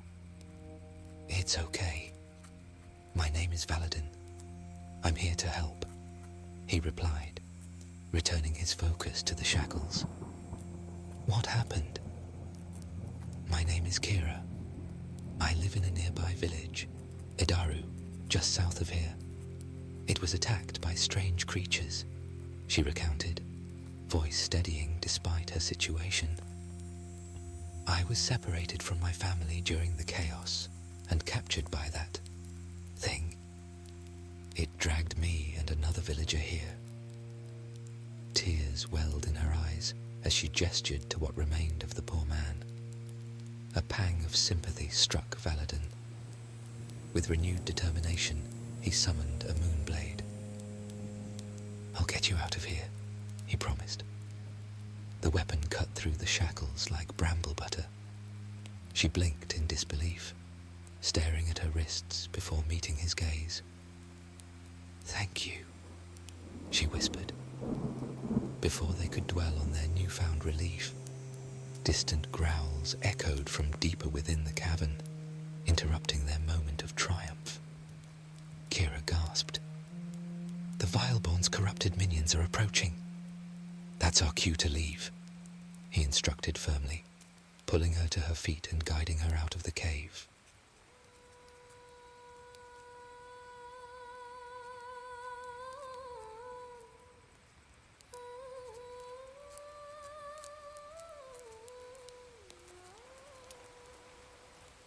The duo traversed the shifting sands of the desert for what felt like hours, though the moon's persistent position in this accursed place made it hard to measure the passage of time. A mass of ancient stone caught their attention, a remnant of an old temple, half buried and forgotten by time. The structure rose defiantly against the desolate landscape, its once proud columns adorned with intricate carvings that hinted at stories long lost to the ages. "Let's take shelter inside," Valadin suggested, leading her through the arched entrance with a gentle hand at her elbow. Dust motes danced in the faint light filtering through cracks in the stone walls, creating a serene atmosphere, the perfect place to rest their weary muscles. As Kira settled onto a stone bench, curiosity sparked within her. "What is this place?" she asked softly, fingers brushing over faded engravings depicting celestial beings intertwined with nature. This temple was once a place of worship for those who revered Luminara, he explained. But time has eroded its purpose, just as it has claimed so many places across Eden. Valadin leaned against a crumbling column, recalling his days as a lunagist in Soluna. "I once studied alchemy and spells in a temple much like this one," he began, eyes shimmering with the reflections of distant memories. "It was filled with scholars who understand the balance between light and shadow. I crafted potions that enhanced our abilities under Luminara's glow." Kira's eyes widened with fascination. "What kinds of potions?" "Lunar elixirs, primarily," he replied with a hint of pride. "One even granted me a successful bond with a lunar shard, allowing me to harness moonlight to create blades capable of cutting through anything." He demonstrated briefly, summoning one into his hand, its ethereal glow illuminating their surroundings. "Impressive," Kira mused. "I bonded with a lunaris blossom and a glyph lynx. Both are known to have rare abilities," he noted with an air of intrigue. I haven't shown any signs of special powers yet," she reluctantly admitted. Valadin tilted his head, eyes narrowing with curiosity. This was unusual. Both her bonds should have manifested by now, especially given her age. "You must be over 20 seasons," he observed. "That's plenty of time for your powers to manifest. Even the weakest bonds show some sign within a season or two." "I'd rather not discuss it," she said, an edge to her voice that wasn't there before. Her luminous skin dimmed slightly, reflecting her discomfort. She straightened her spine and turned the conversation back to him. "What about you? How did you go from being a lunagist to hunting Vileborn? That's quite the change." "It was," Valadin continued, a distant look settling over his features. "I went from crafting potions to fighting against those who weren't satisfied with their natural bonds. People like Aragnara, a former lunagist I once worked alongside." "What happened to her?" she asked softly. Valadin rose to his feet, pacing the weathered stones. "She sought power through overbonding." Kira tilted her head in confusion. "Overbonding? You mean more than the two required?" "Far more," he breathed. "First, a flora fox, then a shade shard.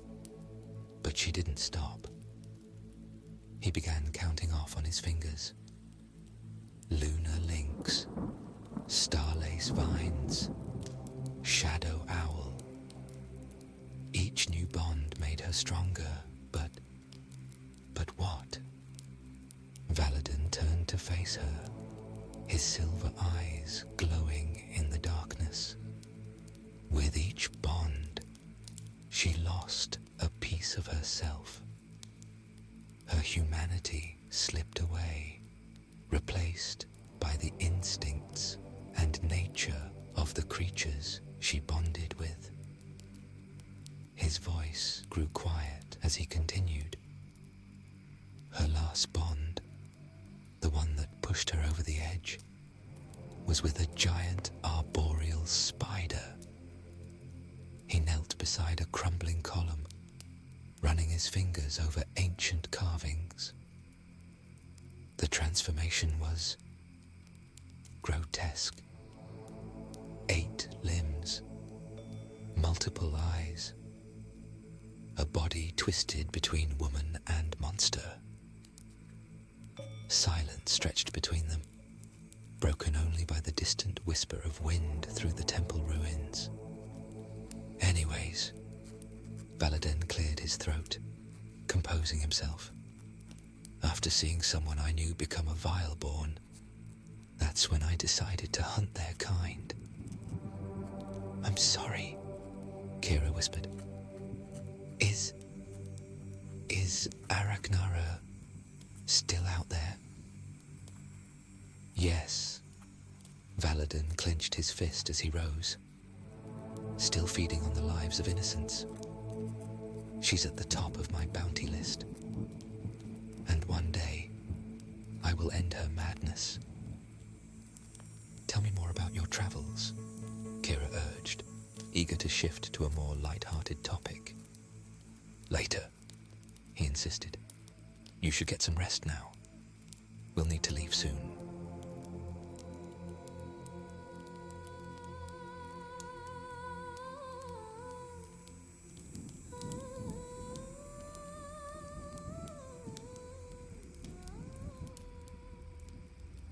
Moments later, as Kira slept, Valadin settled in a meditative position on the stone floor.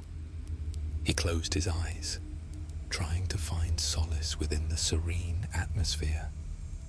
But instead, the remnants of his past began to seep into his consciousness. In the depths of his mind, shadows stirred, drawing him into a vivid nightmare. He found himself standing amidst the chaos of a battlefield, the scent of blood lingering in the air. Before him, Araknara twisted and writhed, her monstrous form a hideous sight against the backdrop of the emerald moon.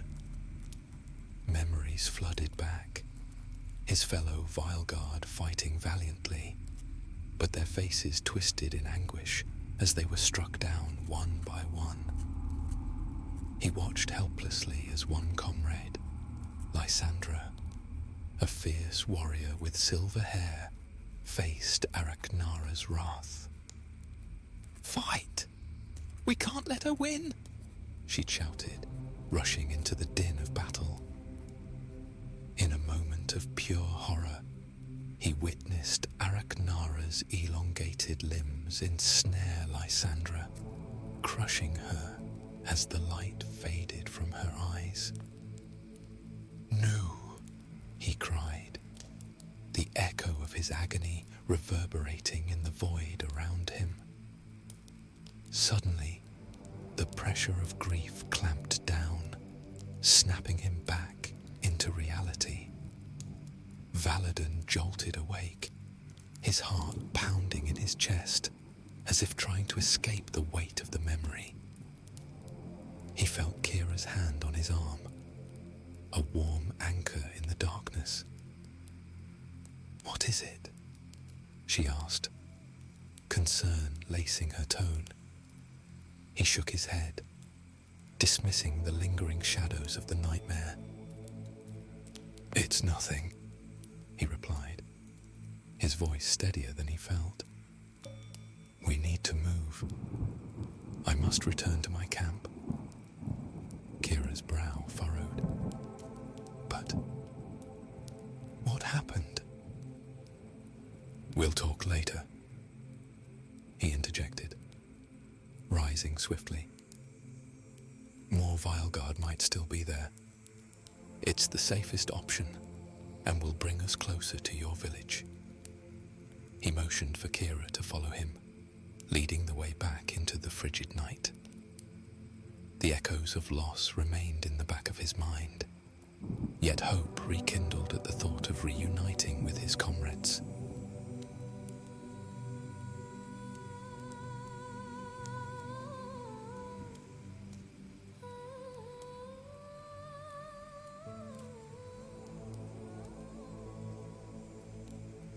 much time had passed before the duo finally approached the edge of the desert of shadows.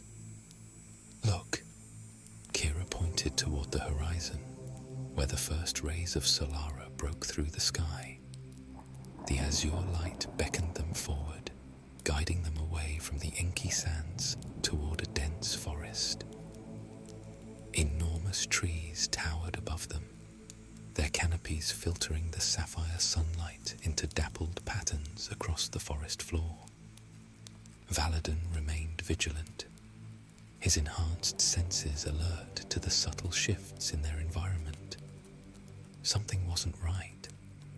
The forest was too quiet. "Stay close," he murmured, summoning a moonblade into his palm. A faint rustling above them confirmed his suspicions. Without hesitation, he shoved Kira aside as a massive shadow descended from the canopy, an arboreal spider with legs spanning twice his height, mandibles clicking in anticipation of fresh prey. "Behind me," he commanded, his body shifting into a combat stance. Two more spiders dropped from the trees, surrounding them with alarming speed.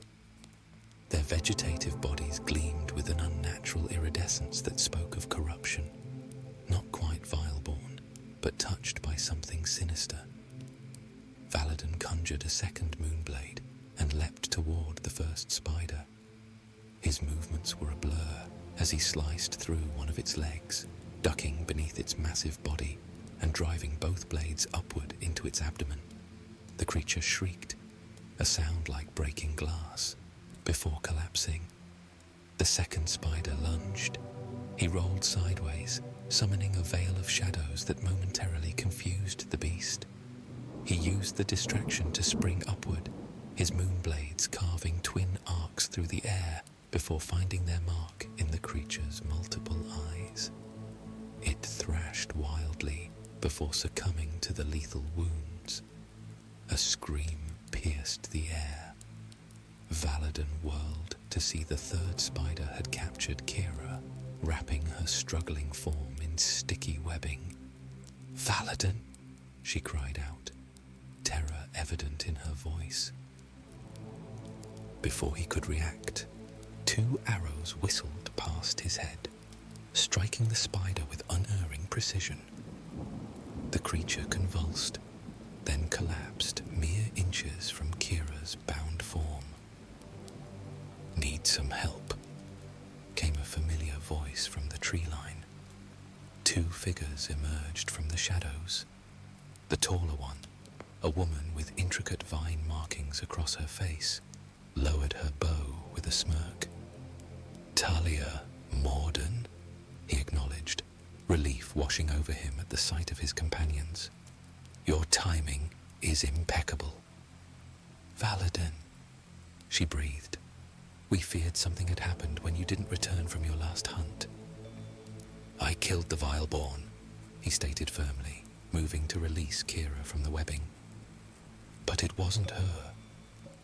"I know," Moloch responded gravely, his short apish form lumbering forward to help. "Aragnara is back and has strengthened her forces. They're becoming more coordinated than ever." Valadin knelt beside Kira, his moonblade slicing through the sticky silk with precision. The webbing fell away in gossamer sheets, exposing her limbs to the forest air once more. "Careful," he murmured, as Moloch's thick fingers helped tear away the last clinging threads. The Vileguard hunter stood barely to Valadin's shoulder, his body stocky and powerful from his bonds with a shade ape that had left his arms disproportionately long and covered in short, dark fur. "Thank you," Kira whispered, flexing her fingers experimentally. Valadin helped her to her feet, steadying her with a gentle hand. "These are my companions from the Vileguard, Moloch." He nodded towards the shorter hunter. "And Talia." The woman acknowledged the introduction with a curt nod, her vine-wrapped bow still at the ready. "This is Kira," Valadin continued. "I found her during my last hunt. She's from Idaru." Talia's eyes narrowed slightly at the mention of the village. "We've been tracking a large group of shade spawn moving through this region," Moloch explained, wiping webbing from his hands onto the forest floor. "Not your ordinary spawn either. Organized, purposeful. Aragnara's influence is unmistakable," Talia added, her gaze sweeping the canopy above for signs of more spiders. "These arboreal arachnids are just the vanguard. We've never seen this many in one area before." Kira stepped forward, worry etched across her features. "What about Idaru? My home. Is it safe? Have you heard anything?" The Vile Guard exchanged glances, a silent communication passing between them. Valadin noticed how Talia's fingers tightened around her bowstring, how Moloch suddenly found the forest floor fascinating. "We should discuss this at our camp," Talia finally offered, her voice carefully neutral. "It's not far, and we have supplies there. Food, water, proper weapons." "Yes," Moloch agreed quickly. Valadin caught the evasion but didn't press the issue. The hesitation in their responses told him enough. Whatever news they had of Idaru, it wasn't good. "Lead the way," he said instead, placing a reassuring hand on Kira's shoulder as they followed behind his companions.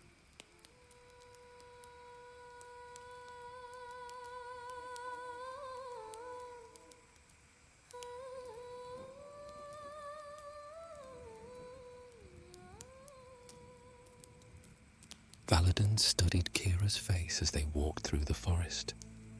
Concern etched deep lines around her eyes, and her shoulders tensed with each step. She hadn't missed the silent exchange between the Vile Guard members. Neither had he. Something was wrong with Idaru. The realization settled in his gut like lead. "How far to camp?" he asked, keeping his voice low as they navigated a particularly dense section of underbrush. "Not far," Moloch grunted over his shoulder. "Just beyond that ridge." Valadin's senses remained alert, registering every sound and scent. The forest still felt wrong. Too quiet in some places, unnaturally active in others. A faint noise from above made him pause. "Talia," he breathed. The archer gave him a reassuring look, urging him forward with a nod. "Keep moving," Moloch whispered. "They're just scouts from our camp." Reluctantly, Valadin nudged Kira forward. "What's happening?" she whispered. "We're being watched," he replied simply. As they crested the ridge, he caught his first glimpse of the Vile Guard camp, a small clearing fortified with defensive wards and simple wooden palisades. Several figures moved about inside, fellow hunters easily identified by their distinctive armor and weapons. What drew his attention, however, was the makeshift shelter on the far side of the camp. People huddled there, too many for a typical Vile Guard operation. Civilians, by their dress and demeanor. Kira gasped beside him, her hand flying to her mouth. "Those are refugees," Talia confirmed grimly, "from your village." Valadin felt his chest tighten as he absorbed the implications of the scene before them. The sight of Idaru refugees huddled in the camp confirmed his worst fears, and he could sense Kira's growing distress. "My people," she breathed. "What happened to Idaru?" He placed a steadying hand on her shoulder.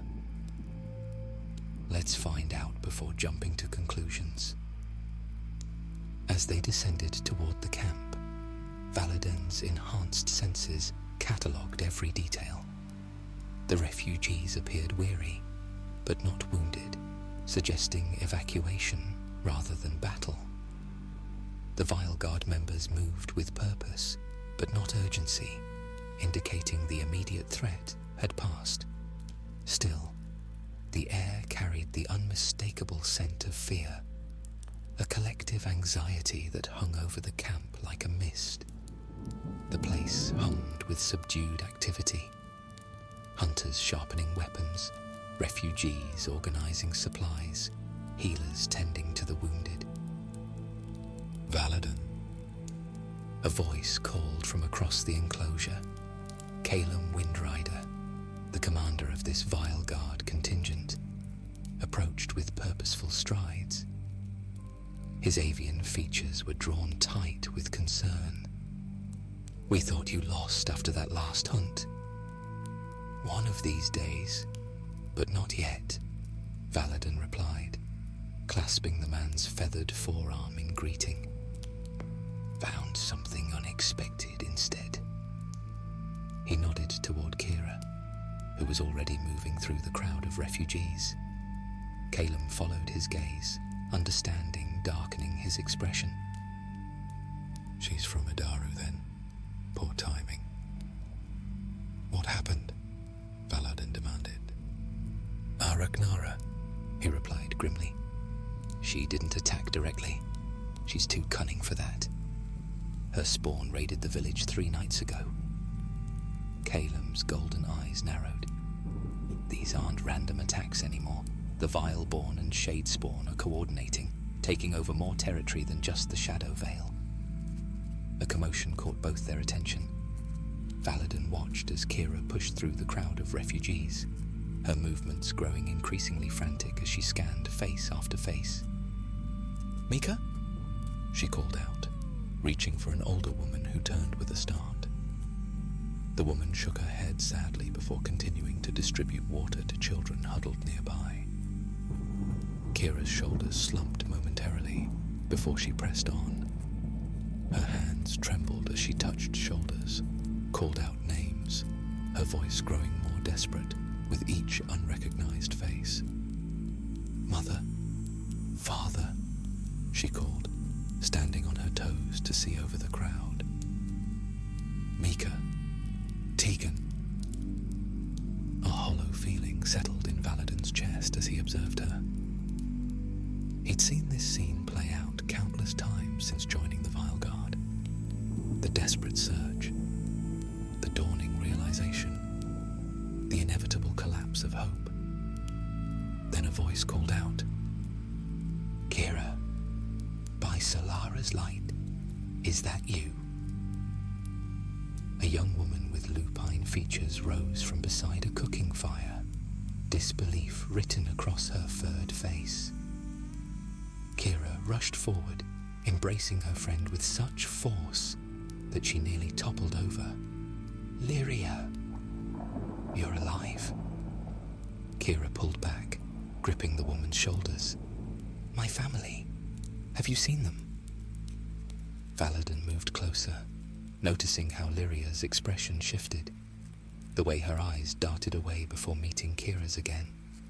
He could read the news in the slump of her shoulders before she spoke. "Kira." Her voice dropped to a whisper. "They took them." "What? Who took them?" "Your family. The spawn came at night. Some of us escaped through the eastern pass, but others..." Lyria swallowed hard. "They were rounded up, taken back to Adaru. The village isn't ours anymore. The spawn, they're using it as some kind of nest."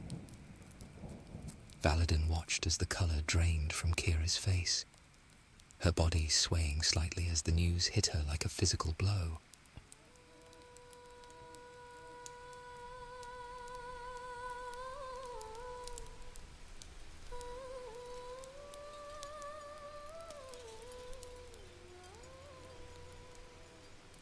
The light faded from the sky, Solara's azure glow giving way to Luminara's emerald radiance.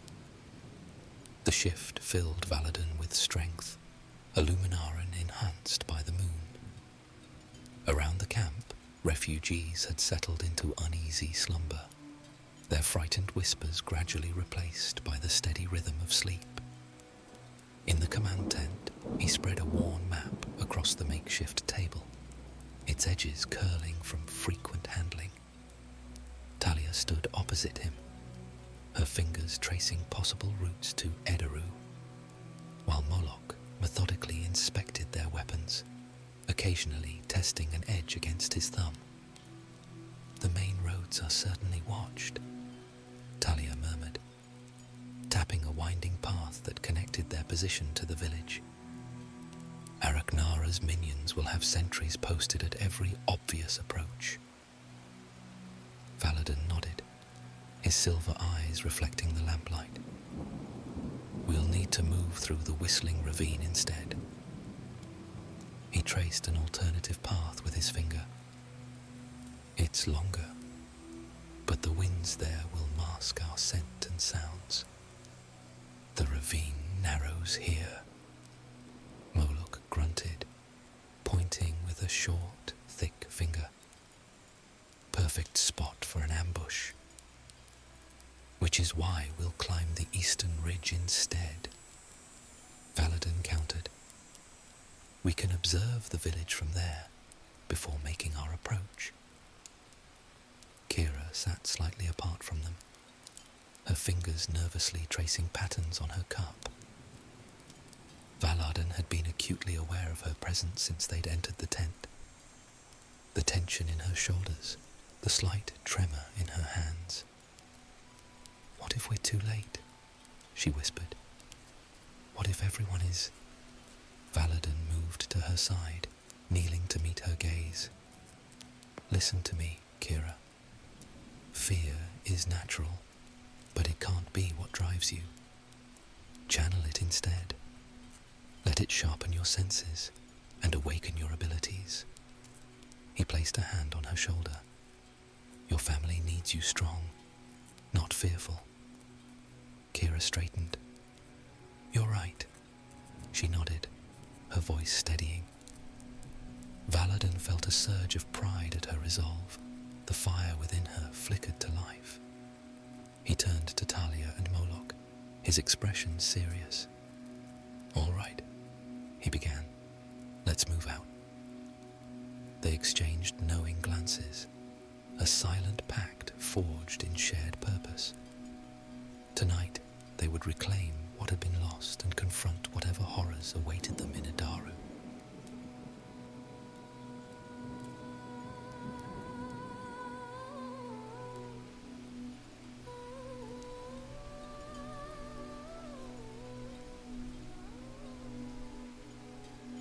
His silver eyes gleamed in the darkness as Valadan surveyed what remained of Ederu. The once tranquil village now resembled something from a nightmare. Buildings wrapped in thick webbing that glistened with an unnatural sheen under Luminara's light. Shade spawn scuttled between structures, their chitinous bodies making soft clicking sounds as they circled the perimeter. And dominating it all, a massive form hung suspended between the village's central tower and what had once been the council hall. Araknara herself. Her bloated body swayed gently in the night breeze, 8 massive legs, occasionally adjusting her position as she surveyed her new domain. By Eden's whispers, Kira breathed beside him. Valadan placed a steadying hand on her shoulder. "Focus," he murmured. "Look there." He pointed toward a structure near the village center, the old tavern, now reinforced with webbing and guarded by several giant spiders. Through gaps in the silken prison, he could make out human forms moving within. "Prisoners," Talia confirmed, her keen eyes narrowing. Moloch shifted his weight, the leather of his armor creaking softly. Too many guards for a frontal assault. Valadin's mind worked quickly, assessing angles and options. Without speaking, he raised his hand, summoning the shadows around them. Darkness flowed like water, enveloping their small group in a cloak of impenetrable blackness that bent light around them. "Move with me," he instructed, as a veil of darkness settled over them. They advanced toward Edaru's outskirts, Valadin's bond with the Shadestalker, allowing him to navigate the darkness with perfect clarity. The others followed close behind, their footfalls masked by his power. When they reached the first building, he paused, studying the patterns of the chitinous guards. "We need to split up," he decided. "Talia, Moloch, create a distraction on the eastern side. Draw as many away as possible." "Flaming arrows into the web structures should do it," Talia suggested, patting her quiver. "And I'll ensure they have something to chase," Moloch added. Valadin looked toward the tavern with grim determination. "Kira and I will free the prisoners." Talia nodded as she and Moloch slipped away. He turned to Kira. "Stay close." They moved through the shadowed lanes of Edaru, Valadin's powers concealing them from the chittering guards. The sounds of Talia's flaming arrows soon echoed from the east, followed by Moloch's battle roar. As planned, most of the shadowy creatures converged on the disturbance, leaving their path relatively clear. Slipping through a gap in the webbing, they entered the converted prison. Inside, villagers huddled in small groups, bound with sticky strands. Near the back, Valadin spotted an older couple who bore a striking resemblance to Kira. "Mother, father," she whispered urgently, rushing forward to kneel beside them. Tears streamed down her face as she worked to free them from their bindings. "I thought I'd lost you," she murmured, pressing her forehead against Mika's. "Kira," her father gasped, disbelief written across Tegan's weathered features. "There's no time," Valadin interrupted from his position by the door, his sharp eyes scanning for any signs of danger. "We need to move quickly." Before anyone could respond, a chilling sound, a sharp, resonant hiss, pierced the silence, drawing their attention toward the entrance.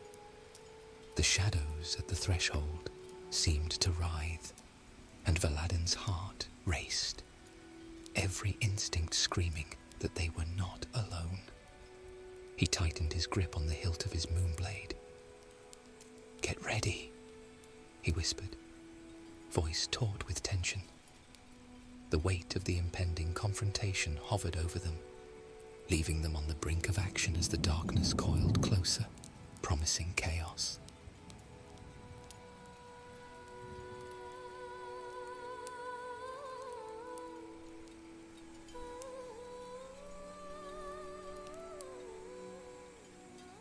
Valadin sensed her presence before he saw the vile Spider Queen. He froze, holding up a hand to stop the group of escaping villagers. "Wait," he commanded, his eyes scanning the darkness ahead.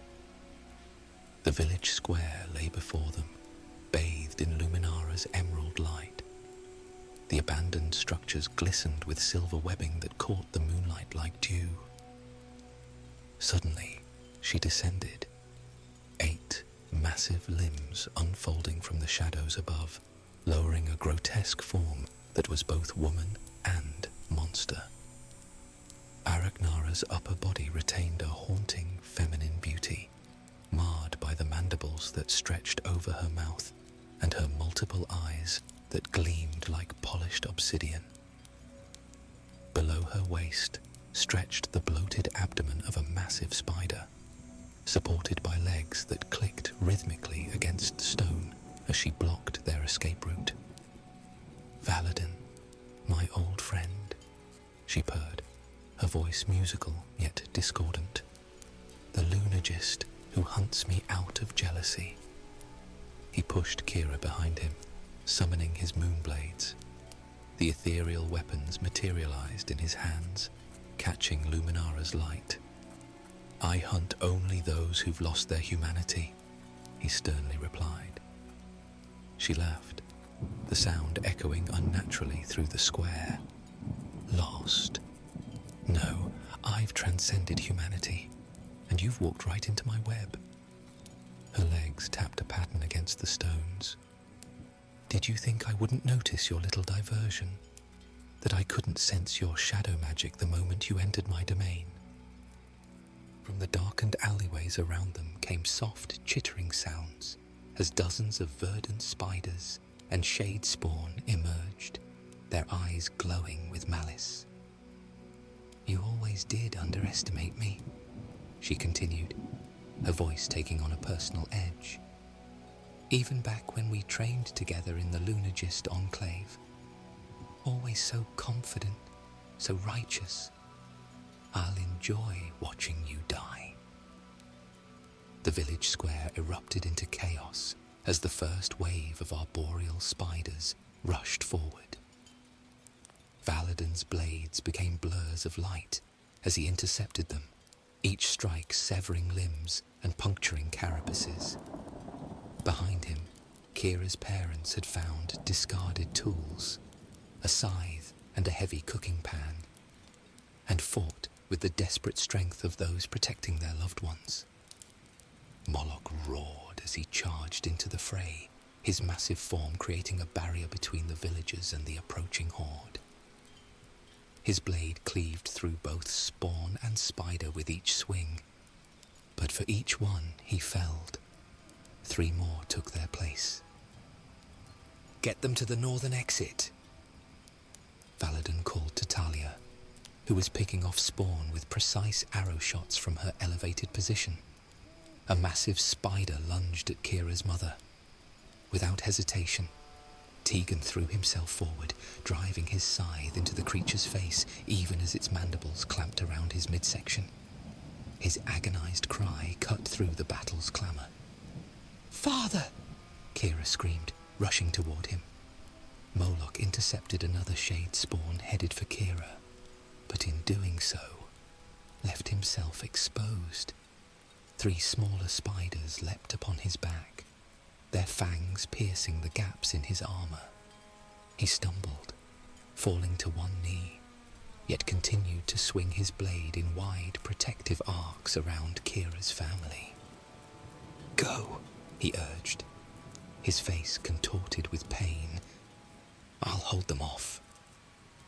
Valadin's blades sliced through another wave of Arachnara's minions, their hideous bodies falling into pieces around him. Despite his skill, they were overwhelmingly outnumbered. Moloch fell to the ground, his bulky frame shuddering as venom coursed through his veins. Talia's quiver was nearly empty, her arrows finding their marks, but hardly stemming the encroaching tide of creatures. Kira stood frozen beside her dying father, her eyes wide with shock, and something else, something Valadin recognized as the precursor to power awakening. Mika and the other villagers huddled together as the monstrous forms closed in. Then Valadin felt it, a strange ripple in the air around them, like reality itself was being stretched thin. At the center of it all stood Kira, her eyes now glowing with an ethereal light. Veins of luminescent green pulsed beneath her skin as she raised her hands, the shimmered like heat waves, spreading outward in a wave as she cried to the very heavens. Valadin understood immediately what was happening.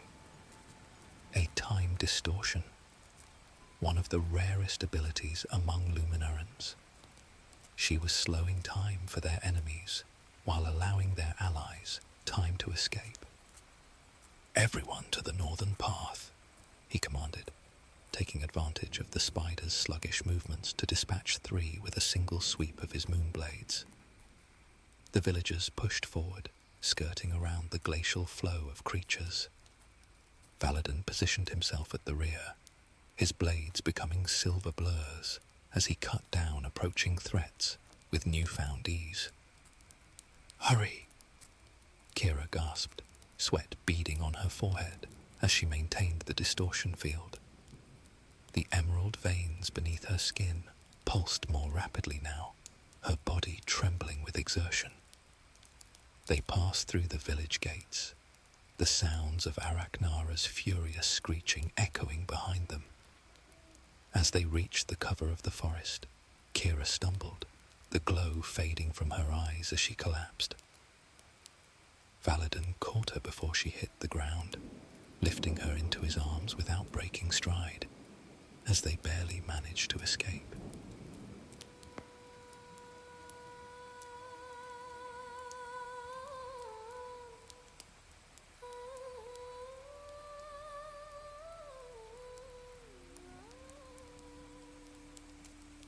Back at the camp, refugees from Adaru huddled in small groups, tending to wounds and whispering comfort to one another. Kira's face remained ashen, her breathing shallow as her body recovered from the extraordinary power she'd unleashed. Valadin pressed a water skin to her lips, his silver eyes studying her with newfound respect. "Small sips," he instructed, supporting her head. When her eyes finally fluttered open, the reality of their situation crashed back upon her. Her gaze darted frantically among the gathered survivors. "My father?" she asked, voice cracking. Valadin's silence was answer enough. Tears welled in her eyes, but she bit them back, turning her face away. "You saved many lives today, including your mother's," he informed her, gesturing to Mika in the recovery tent. "Without your powers, none of us would have escaped." "A power I didn't know I had until it was too late," she replied bitterly. Valadin watched as she struggled to sit upright, determination hardening her features. The grief would come later, he knew. For now, she had armored herself with purpose. "I'm going back," she declared. "I'm going to liberate Adaru." "Not alone," Valadin countered. "And not yet. Arachnara is powerful, and you've only just discovered your abilities." Kira met his gaze, a flicker of emerald energy briefly illuminating her eyes. "Then teach me. Help me understand what I am, what I can do." Valadin considered her for a long moment. Raw talent like hers was rare, a natural affinity for temporal manipulation that even seasoned lunagists struggled to master. Combined with her newfound resolve, she could become something extraordinary. "The path of the Vile Guard isn't an easy one," he warned. "It requires sacrifice, discipline." "I've already sacrificed everything," she interrupted. "What I need now is purpose." Valadin nodded, recognizing the same determination that had driven him after his own losses. "Then I'll train you," he agreed, extending his hand. "We'll reclaim Adaru together." Kira clasped his forearm in the traditional manner of a pact sealed. They stood together at the edge of the ridge, looking toward where Adaru lay hidden now by distance and darkness. The sapphire glow of Solara bathed them in soft light, glinting off the unshed tears in Kira's eyes and the determination set in her jaw. A subtle blue shimmer flickered beneath her skin, her awakened power responding to her resolve. Valadin felt something shift within him, purpose renewed through Kira's determination. He would train her in the ways of the Vile Guard, teach her to harness the power that shimmered beneath her skin. Their path forward would be difficult, fraught with danger, but in her eyes, he recognized a familiar fire. Together, they turned from the ridge, leaving Edaru's memory behind, but not forgotten. One day, they would return to reclaim what was lost. For now, they had preparations to make, bonds to forge, and a shared vendetta that would carry them through the coming darkness. The hunt was just beginning.